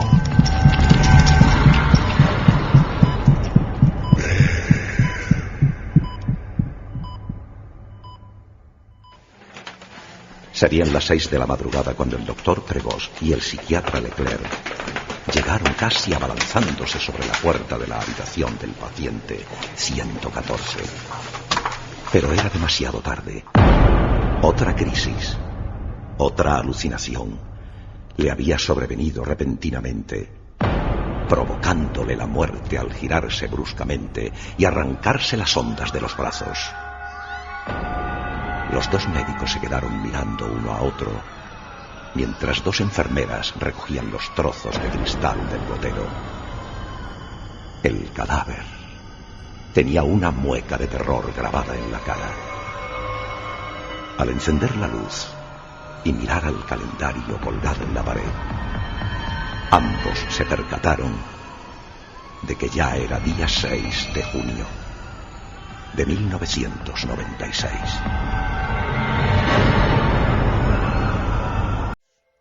Se produjo la gran bomba en el interior del Vaticano, bomba informativa sobre la reliquia más venerada. Hablamos, evidentemente, y creo que las fechas son idóneas, de la Sábana Santa de Turín. Se informó de un análisis, 3 fragmentos, carbono 14, y la indiscutible procedencia de la reliquia o del material en torno al siglo XIII-XIV.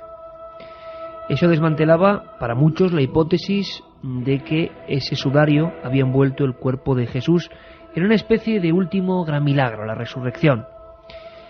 Muchos otros sindonólogos, especialistas en el estudio de la síndone desde el punto de vista de la creencia, aunque también se ha dicho siempre que había personas no creyentes en los comités de investigación, aseguraban que aquello era una especie de negativo, de una prueba de la resurrección de Jesús.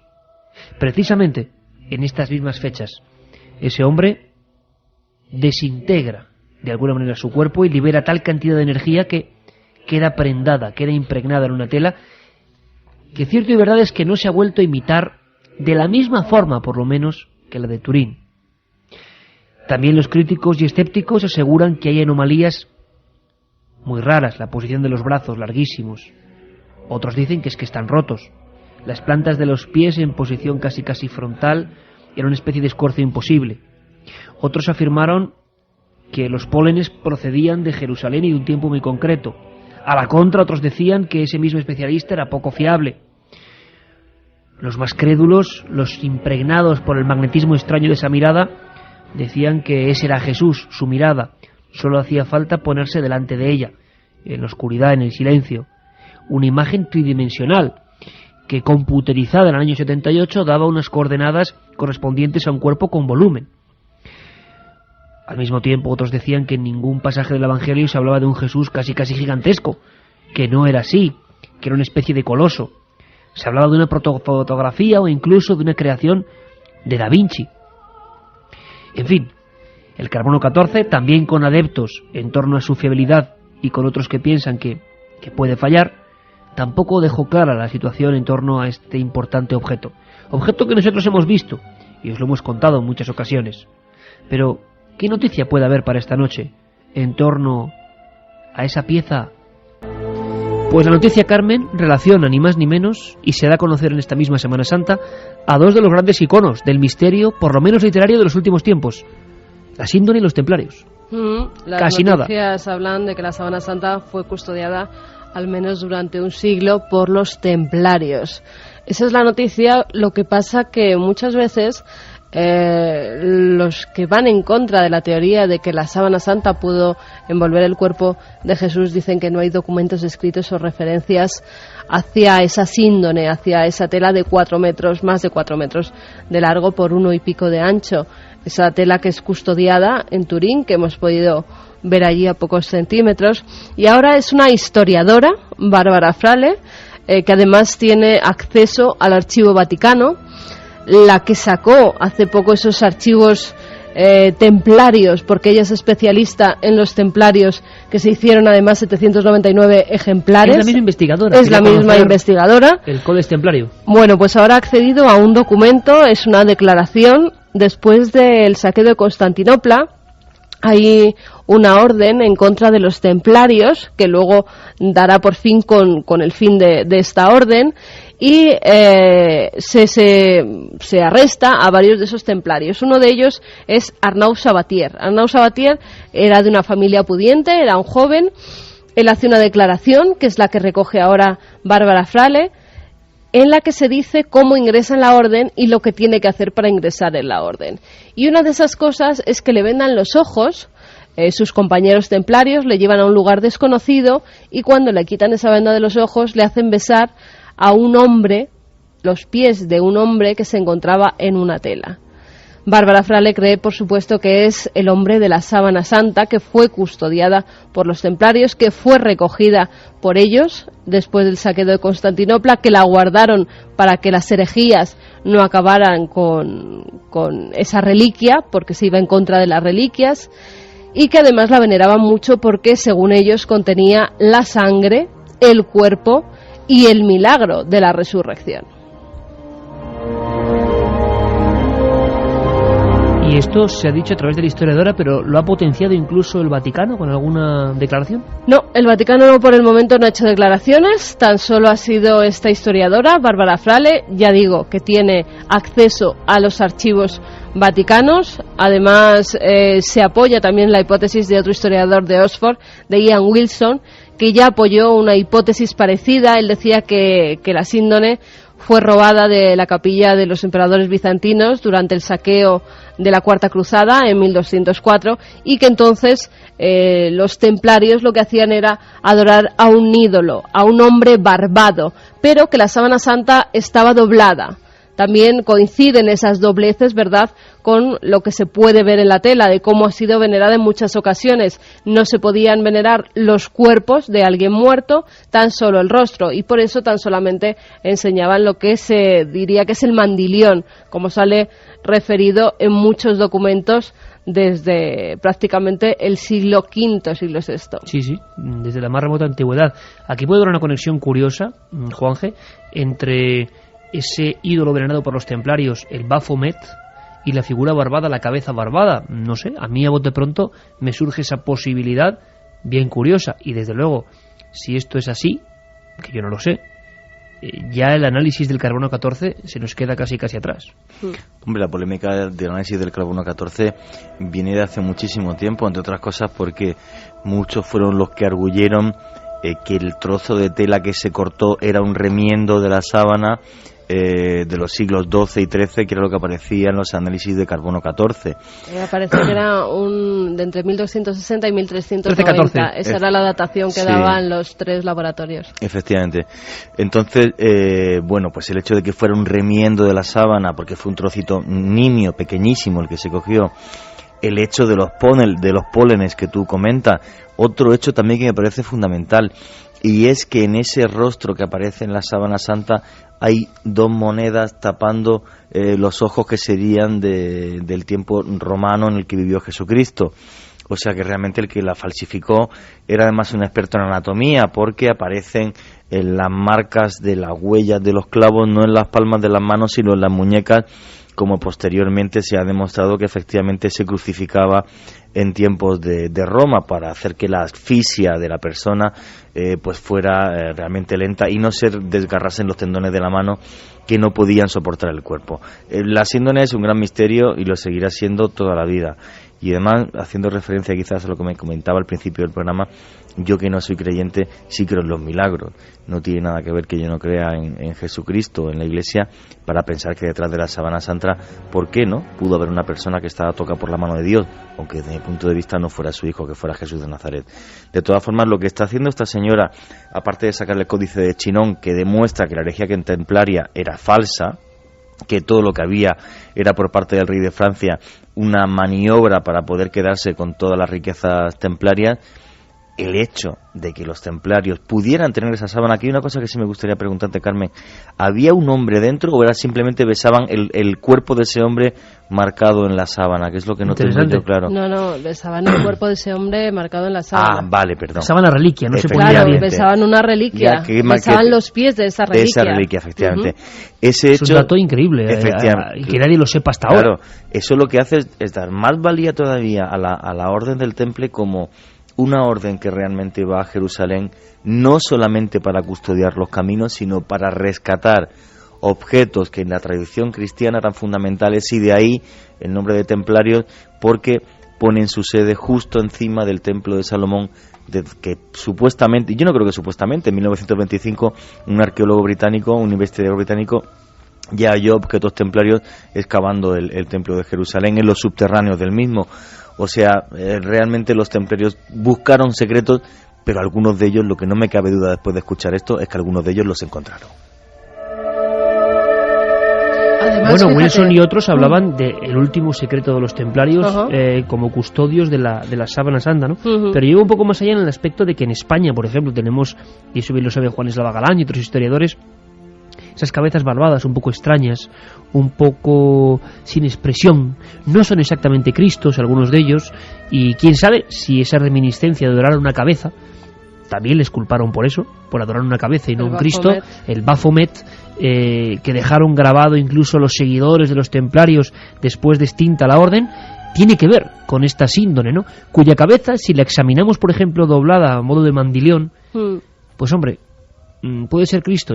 Dice Juanje, yo no creo en Jesucristo. Bueno, Cristo como personaje histórico indudable. Exacto, es lo que iba a decir, ¿no? Que no cabe duda para los historiadores, por lo menos al 99%, que existió como personaje. Luego ya, cada uno puede creer en su poder o no.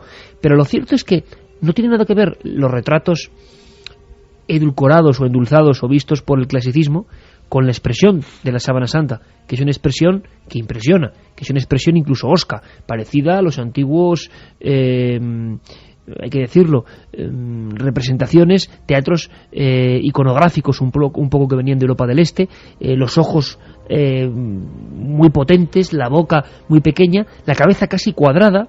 No es una representación de un Jesús casi frágil, como muestran, por ejemplo, ahora muchos pasos de Semana Santa. Es otra cosa. Y tiene mucho que ver en esa sintonía artística con ese emblema de los templarios, el Baphomet. Serían los rasgos de la época en que vivió Jesucristo. Además, bueno, de la proyección, ¿no? No es su cara exactamente, ¿no? Además, bueno, o sí, que de alguna forma quedó marcada, porque hay diversas teorías, que es una irradiación. En Turín mismo nos lo decían los custodios de la Sábana Santa, que era como una explosión que se había producido para ellos, claro, para ellos desde dentro, y que había dejado esa radiación marcada con su propio rostro y su propio verdad cuerpo. Que si ese es Jesús, que yo no lo sé, es mucho más hercúleo. Claro, quiero decir, de lo que muestran muchas pinturas, ¿no? De un hombre de 1,85 más o menos, unos 80-85 kilos de peso, para la época. Por eso mismo también tuvieron que clavar esos clavos en el espacio de stock, porque si lo hicieran desde las manos se rasgaría con el peso de ese hombre, se rasgarían las manos con ese peso. Pero fíjate, hay otro dato que a mí me ha llamado mucho la atención, y es que cuando vuelve a reaparecer la Semana Santa, ya estoy yo con la Semana Santa, la Sábana Santa vuelve a reaparecer en 1357, si no recuerdo mal, y además la tiene en su poder la viuda de un templario, que ya es casualidad también. La tiene en su poder la viuda de Jean de Charnay, que era uno de los grandes compañeros del maestre Jacques de Molay, con lo cual hay algo que llama poderosamente la atención. Está en manos de los templarios hasta que estos son disueltos, hasta que acaban con todos ellos, y al cabo de los años es su viuda la que guardaba ese secreto y saca a la luz la sábana santa. Y gracias a esa mujer hoy en día la tenemos, porque después la vendió y fue hasta que llegó a Turín. Y con lo que decía antes Juan G. del carbono 14, hay que recordar que sufrió 2 incendios. Sí. El carbono 14 puede estar alterado por esos 2 incendios que sufre la sábana santa, además de que cayó incluso plata derretida de las cajas donde se custodiaba encima de ella, con lo cual esa prueba ya hay gente que dice mucha que sí gente, o que no. claro, en fin, ahí está nunca saldremos la del discusión. laberinto, ¿no? Del Sí, laberinto. pero parece que van encajando, Lo que que el está puzzle claro, va encajando con documentos, lo que que es está importante, claro, ¿eh? desde luego, lo que está claro es que pongamos que la sábana santa es un fraude inteligentísimo, digo pongamos, no es que yo lo crea o lo deje de creer. Lo que está claro es que ninguna de las otras sábanas santas que quedan en el mundo está compuesta por la misma técnica, aparentemente, o por lo menos no ha tenido la misma gracil resolución, porque sigue siendo un misterio con contradicciones, ¿no? Y no parece en absoluto nada, no tiene nada que ver con otras mucho más toscas que hay, que son quemaduras o que son pinturas. Yo creo que lo que está haciendo esta historiadora es muy interesante, ¿eh? Ya dudo la sorpresa, la primera, el famoso código o Codex Chinon, sí. Y ahora con la relación templario y sábana santa. Nos queda mucho por aprender. Curioso que salga esto precisamente ahora en Semana Santa. Bueno, ya todo se programa y se diseña, y seguramente el hallazgo es muy sí, anterior. porque además ella va a sacar un libro, claro, con todos los descubrimientos. Me parece ella está haciendo de lo un más libro. natural. Y sí que planteamos la pregunta a nuestros amigos, ¿creéis en la sábana santa? ¿Creéis que ahí está el cuerpo de Bueno, Jesús? fíjate, en nuestro país, hoy mismo, el sábado, se ha mostrado en Torres de la Alameda Sí, señor. la copia de la sábana santa, que es del siglo XVI, que dicen que es una de las mejores copias. Está pintada, aunque decían que se había quedado impresa la imagen de la de Torres de la Alameda por contacto con la sábana santa de Turín. No, se sabe que es pintada con una técnica pues bastante refinada, que es muy buena la copia, pero nada más.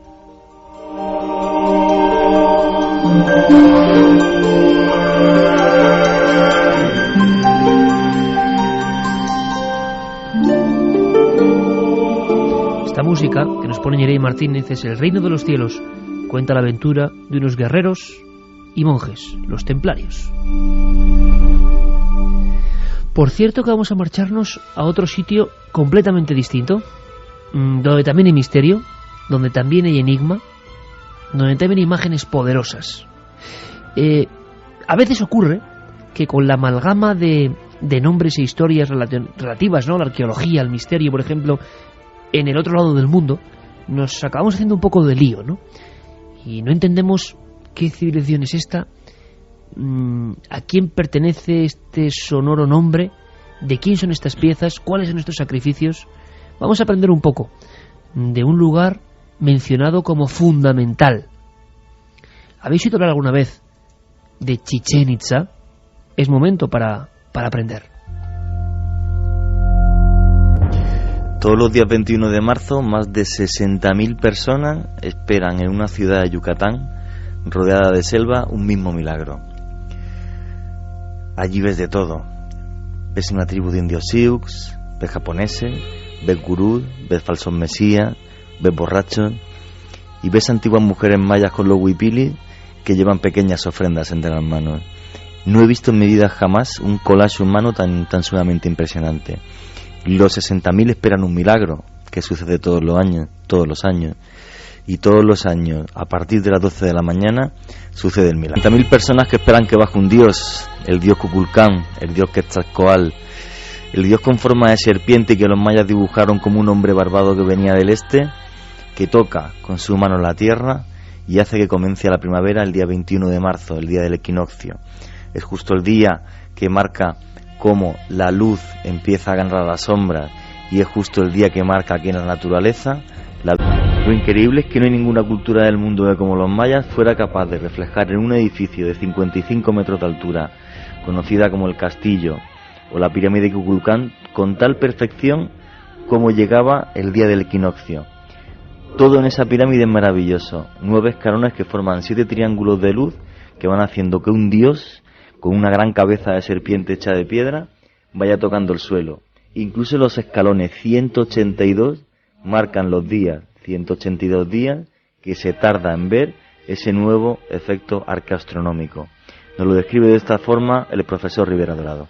Pues observó que se produce un efecto de luz y de sombra en los equinoccios que parece que esa balaustrada pues es el cuerpo de la serpiente cuya cabeza aparece abajo en el nivel del suelo, ¿verdad?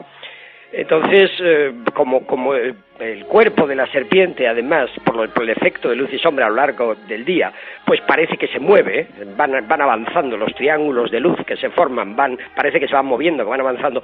Entonces, a este hombre se le ocurrió que ese efecto de luz pues era antiguo, era prehispánico, y que los mayas habían construido el edificio a propósito para que se produjera ese fenómeno. 60.000 personas, algunos años más, que contemplan todos los años ese milagro. Pero la pirámide del castillo, la pirámide de Kukulcán, no solamente marca el equinoccio de primavera, sino que cuando nos acercamos en torno al 21 de junio y te pones delante de la pirámide, hay un momento del día en la que solamente 2 caras se iluminan perfectamente y 2 están en sombra. Comentan las antiguas crónicas de la zona que ese día el sumo sacerdote de Chichén Itzá subía hasta la pirámide del castillo y delante de todo su pueblo decía 2 palabras en maya, Kunku, que significa el dios sol está aquí parado, y por eso la pirámide refleja el poder de Dios como si fuera su espejo. Nunca hubo astrónomos como ellos, y lo curioso y lo increíble que desapareciendo en el siglo X después de Cristo, su mensaje, su forma de entender la vida, su forma de pensar que la primavera, que es lo que en el fondo también nos marca la Semana Santa en los ritos paganos, nos da la vida y nos da la opción a nacer de nuevo, hace que 60.000 personas se junten ahí vestidas de blanco y que a partir de las 12 de la mañana alcen sus brazos al cielo. Lo que querían los mayas con este rito era reforzar la pasión que había y la unión del hombre con la naturaleza y el nacer de la vida. Parece mentira que sin que ellos lo supieran, 1000 años antes, un hombre con su muerte quisiera también reforzar la unión de nosotros con la vida en el más allá.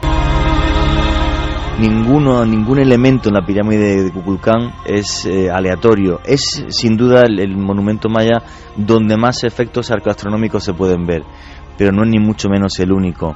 La primavera, de todas formas, para los mayas y para todo el mundo, tiene una connotación religiosa que nos la cuenta Miguel Rivera Dorado. Los equinoccios tenían muchísima importancia desde el punto de vista calendárico, pues, entre otras cosas porque es el comienzo de la estación de las lluvias. Entonces, claro, eso es esencial en un pueblo agricultor, como era el pueblo maya, es esencial. De manera que uno de los edificios que yo he excavado en Yucatán, el Satun Sat de Oskintog, es un edificio que tiene una serie de tragaluces orientados hacia poniente, por los cuales penetra el sol de manera directa hasta el interior de todos los pasadizos, ¿verdad?, que tiene la estructura del edificio en el equinoccio de primavera. Agua y luz nos marcaban los mayas en el equinoccio de primavera en la pirámide de Kukulcán. La magia del sol la marcaban en el solsticio de verano a través de esa pirámide. Su mensaje sigue ahí, el agua seguirá llegando, la luz también. Lo importante, pienso que en el fondo es que nos quedemos, aparte de con la maravilla que hicieron, con su mensaje, con lo que hacían aquellas mujeres con los huipilis que yo vi en el año 2001 cubriendo la noticia, que con sus pequeñas ofrendas le agradecían al dios sol y a la tierra que nos siga echando todos los días una mano.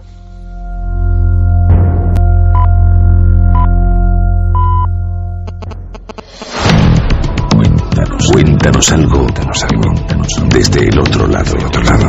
SMS al 7640. Escribe la palabra milenio, espacio y lo que nos quieras contar. Comentaristas de Milenio 3. Siempre. Me ha gustado mucho, Juanje, este repaso. Aprendo mucho con estas viñetas, con estas diapositivas de tantos lugares. Oye, he oído hablar de que se han descubierto cosas en torno a una cosa, valga la redundancia, que a mí me interesaba, porque sabes que me gusta mucho el fútbol, pero había un deporte que era como una especie de fútbol, o más bien de baloncesto, terrible, cuentan que terrible, que es el famoso juego de pelota que se juega con los codos, ¿no? Al parecer, o con las rodillas. O cuéntanos un poco qué es esto.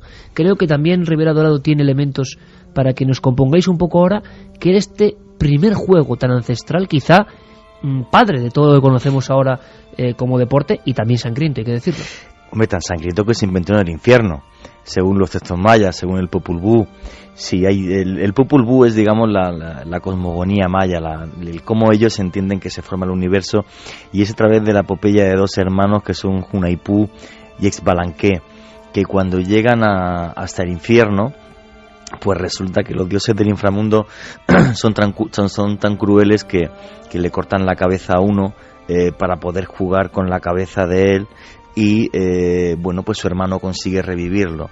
Entonces los dioses llegan a un momento en el que piensan que estos dos hermanos gemelos tienen la capacidad de poder resucitar a cualquiera. Les convencen de ello y entonces le cortan la cabeza a los demonios para jugar con ella, y obviamente no los resucitan, ¿no?, pudiendo pasar la etapa de su vida por el infierno. Esta es la historia que habla el Popol Vuh de que es el juego de pelota.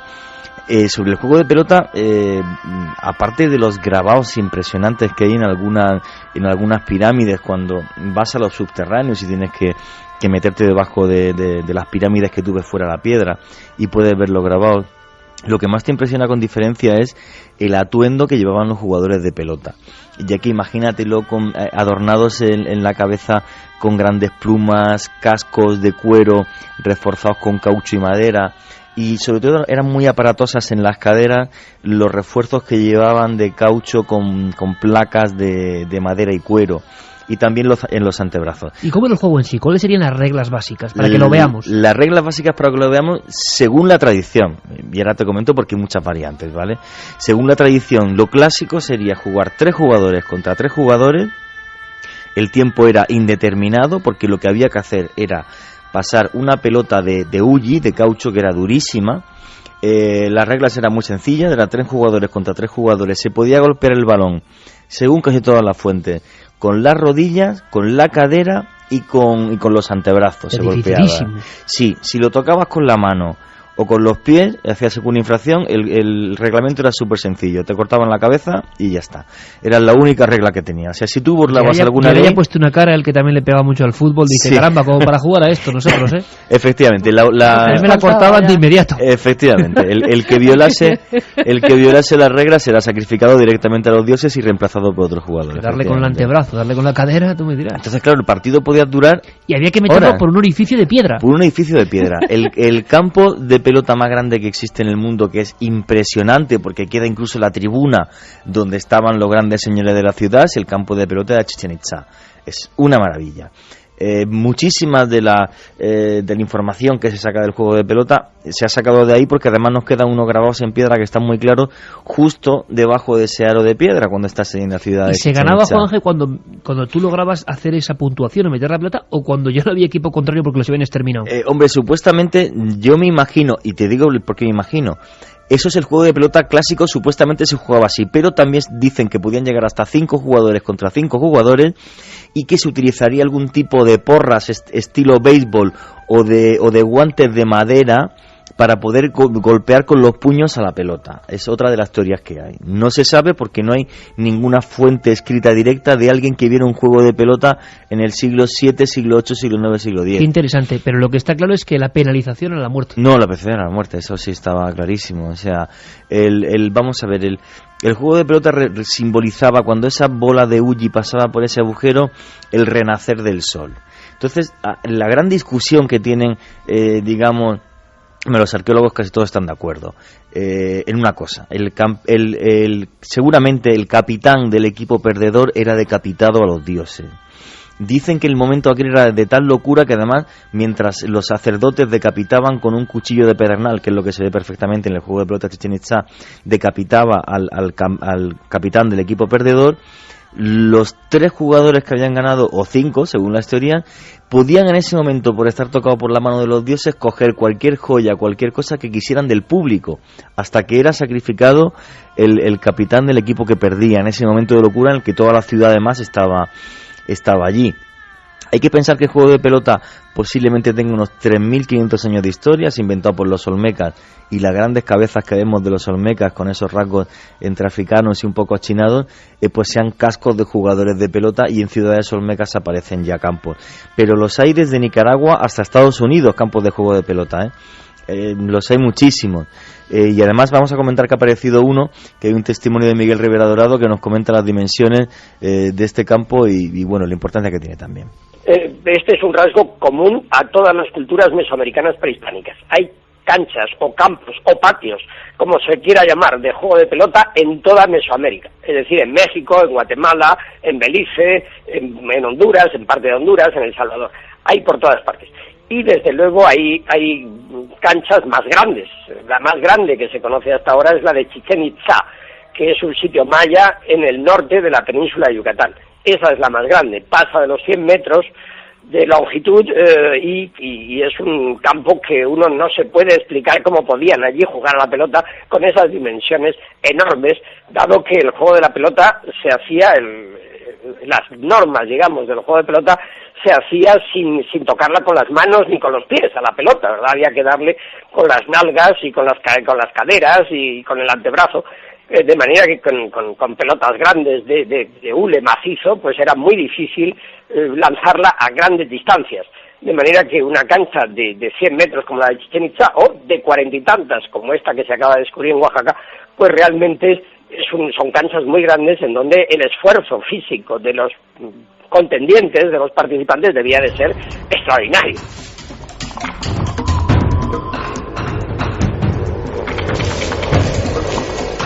En fin, siempre hay que aprender. La antesala o el ancestro del fútbol, del baloncesto, del waterpolo, en fin, no sé cómo llamar a esto. Pero más a lo bestia, ¿no? Muy a lo bestia, muy a lo bestia. Los envites, además, entre jugadores muchas veces se acababan con la muerte de alguno. O sea, al golpear con el codo, que iba protegido con madera, o dar un rodillazo al contrario, podía llegar a matar al contrario de la contusión craneana. Y era también, por lo visto, bastante fácil ver muertos en ese campo de batalla detrás de un balón, ¿no? El juego de pelota. Vamos a ver con más mensajes. Eso eran juegos de pelota, ¿no? Ahora. Sí, exactamente. Ahora ya no valemos nada. Por cierto, se han cumplido 25 años, ¿sabéis de qué? De la publicación de Caballo de Troya, número 1, año 84.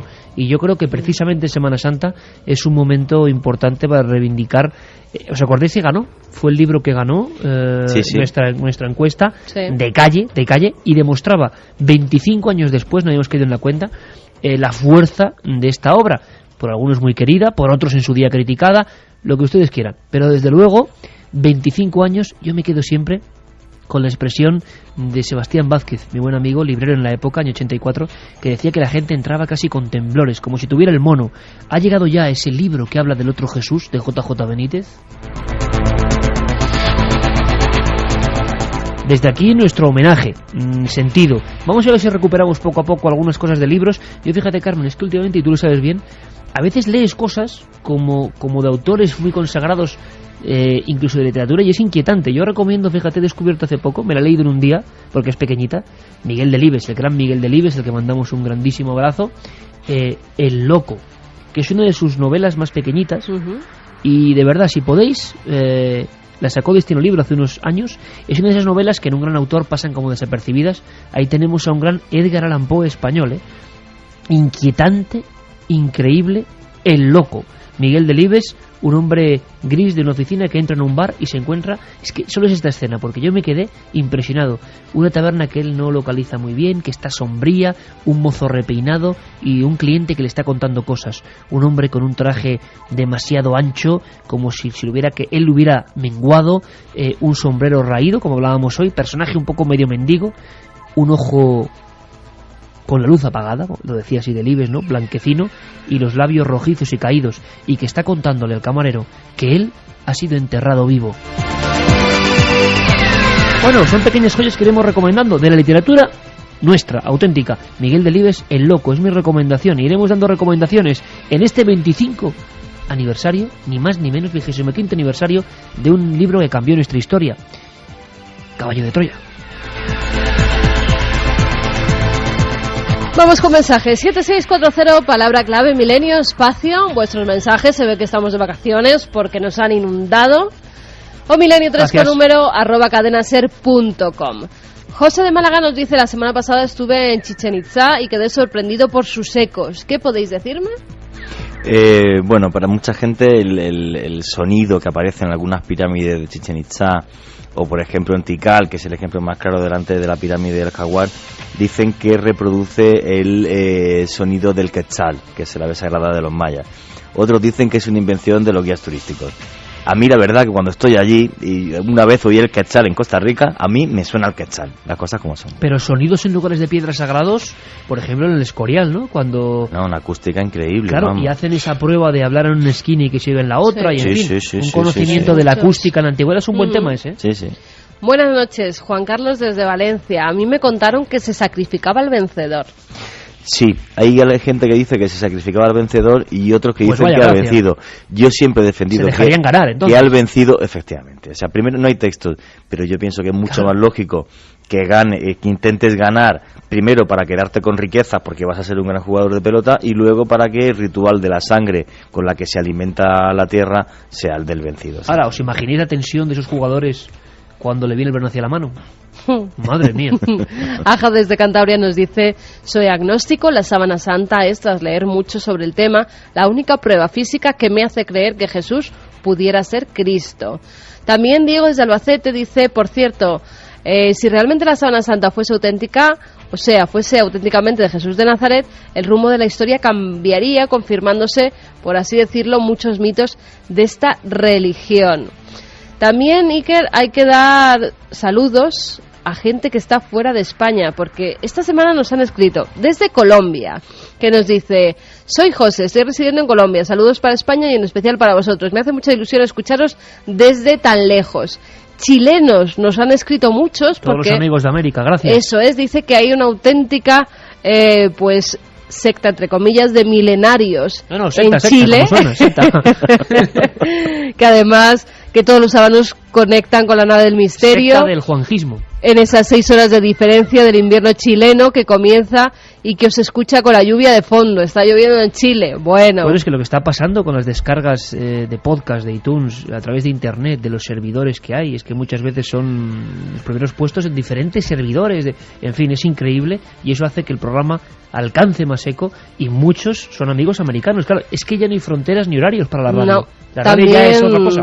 Fernando Vega Villasante, que nos escribe desde México, que dice que por cuestiones de trabajo y familiares su esposa y él están separados durante buena parte del año, que la soledad es entonces muy grande, pues no tienen hijos, y que desde hace meses Milenio le acompaña buena parte del día cuando está en casa solo, y ahora todas las semanas espera el programa con expectación. ¿Cómo se llama?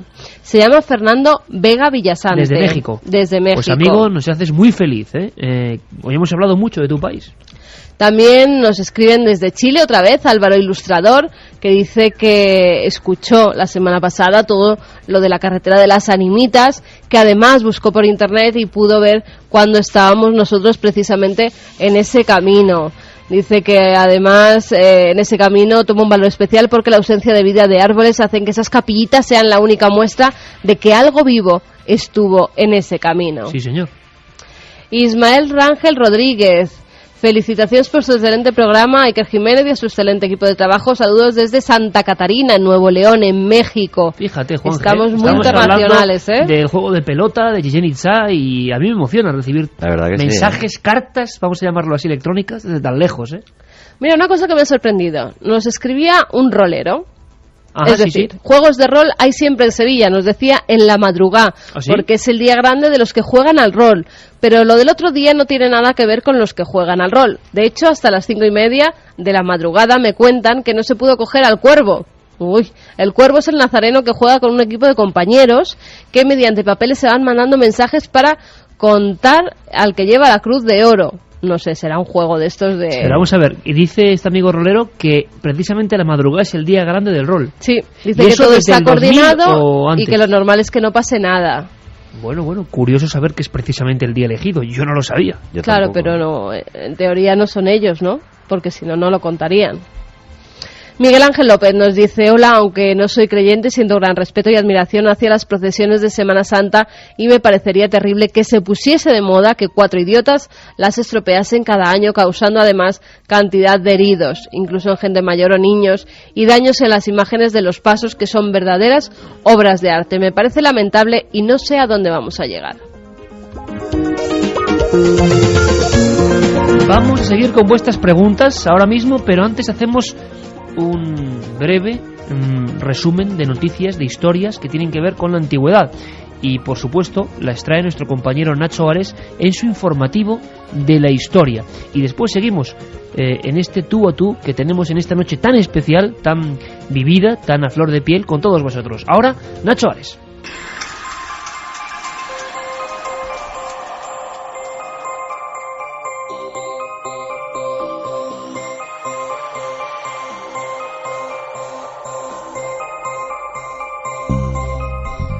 El 15 de julio de 1545, el Mary Rose, buque insignia del rey de Inglaterra Enrique VIII, se hundió con muchos de sus ocupantes junto a Portsmouth. En 1982 se recuperó el pecio y entre sus restos el cadáver del contramaestre. Hoy un equipo de científicos ha reconstruido su aspecto. Pero ¿cómo funcionan estas técnicas de reconstrucción forense?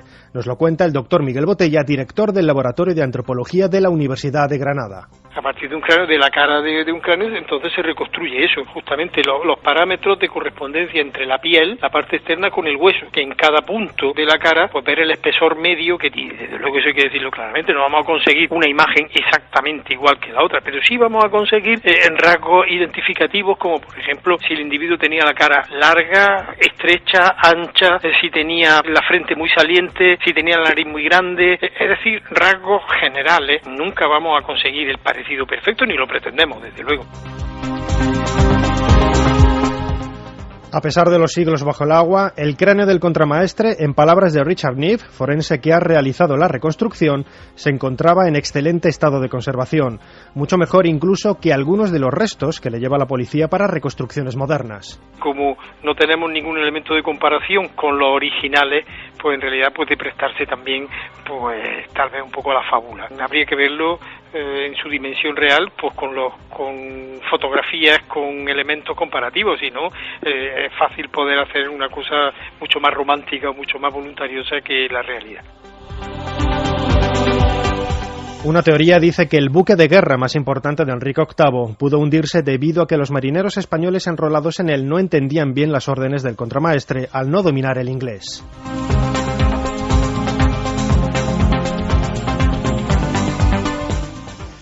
La primera semana de abril se inauguró en el Museo Egipcio del Cairo la exposición 120 años de arqueología española en Egipto. En ella podremos ver lo más representativo del trabajo de los egiptólogos españoles en este último siglo.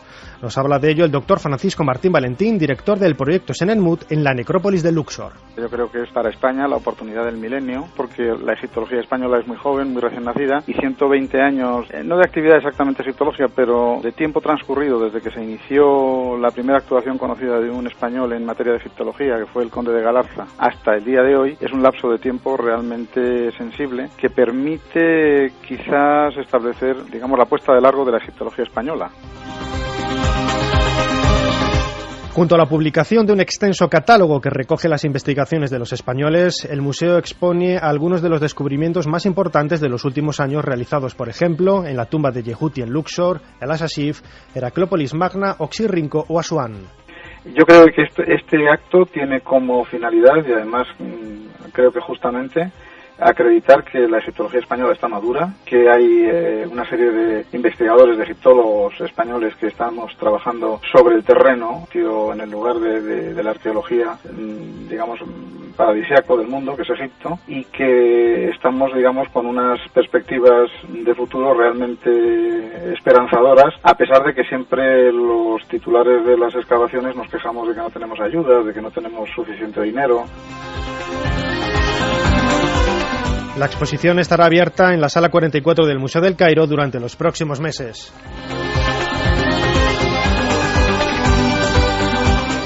No nos vamos de Egipto y seguimos hablando de sus reinas. Quizá una de sus más famosas fue Nefertiti, esposa del herético Akenatón. Un escáner realizado recientemente al famoso busto conservado en Berlín da a entender que debajo de la capa de yeso que da forma al hermoso aspecto universalmente conocido había otro más ajado y deslucido, seguramente el verdadero rostro de la idealizada Nefertiti.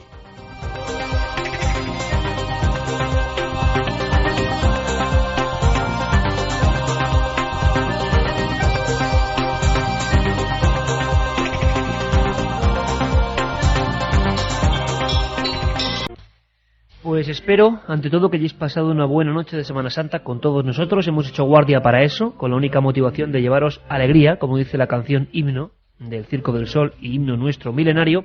Hemos empezado con esos milagros en Orcasitas y ahora tenemos fotografías viejas gracias a nuestros amigos que colaboran con este programa interactivamente.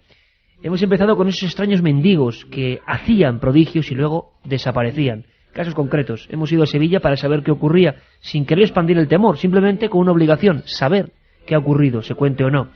Hemos conocido algo más de una Murcia completamente oculta, con todo tipo de tropelías que esperan todavía justicia. Hemos sabido algo más de esa serpiente de luz, de ese juego macabro de la pelota y de esa cara y de ese cuerpo, que es la síndone, que sigue esperando una respuesta. Pero más importante que todo eso junto es que ahora mismo, en estas fechas tan especiales, toda la gente que sufre y que nos sigue y que somos a veces un bálsamo simplemente de compañía, de curiosidad, reciba esta onda positiva. Para todos. Alegría, amigos.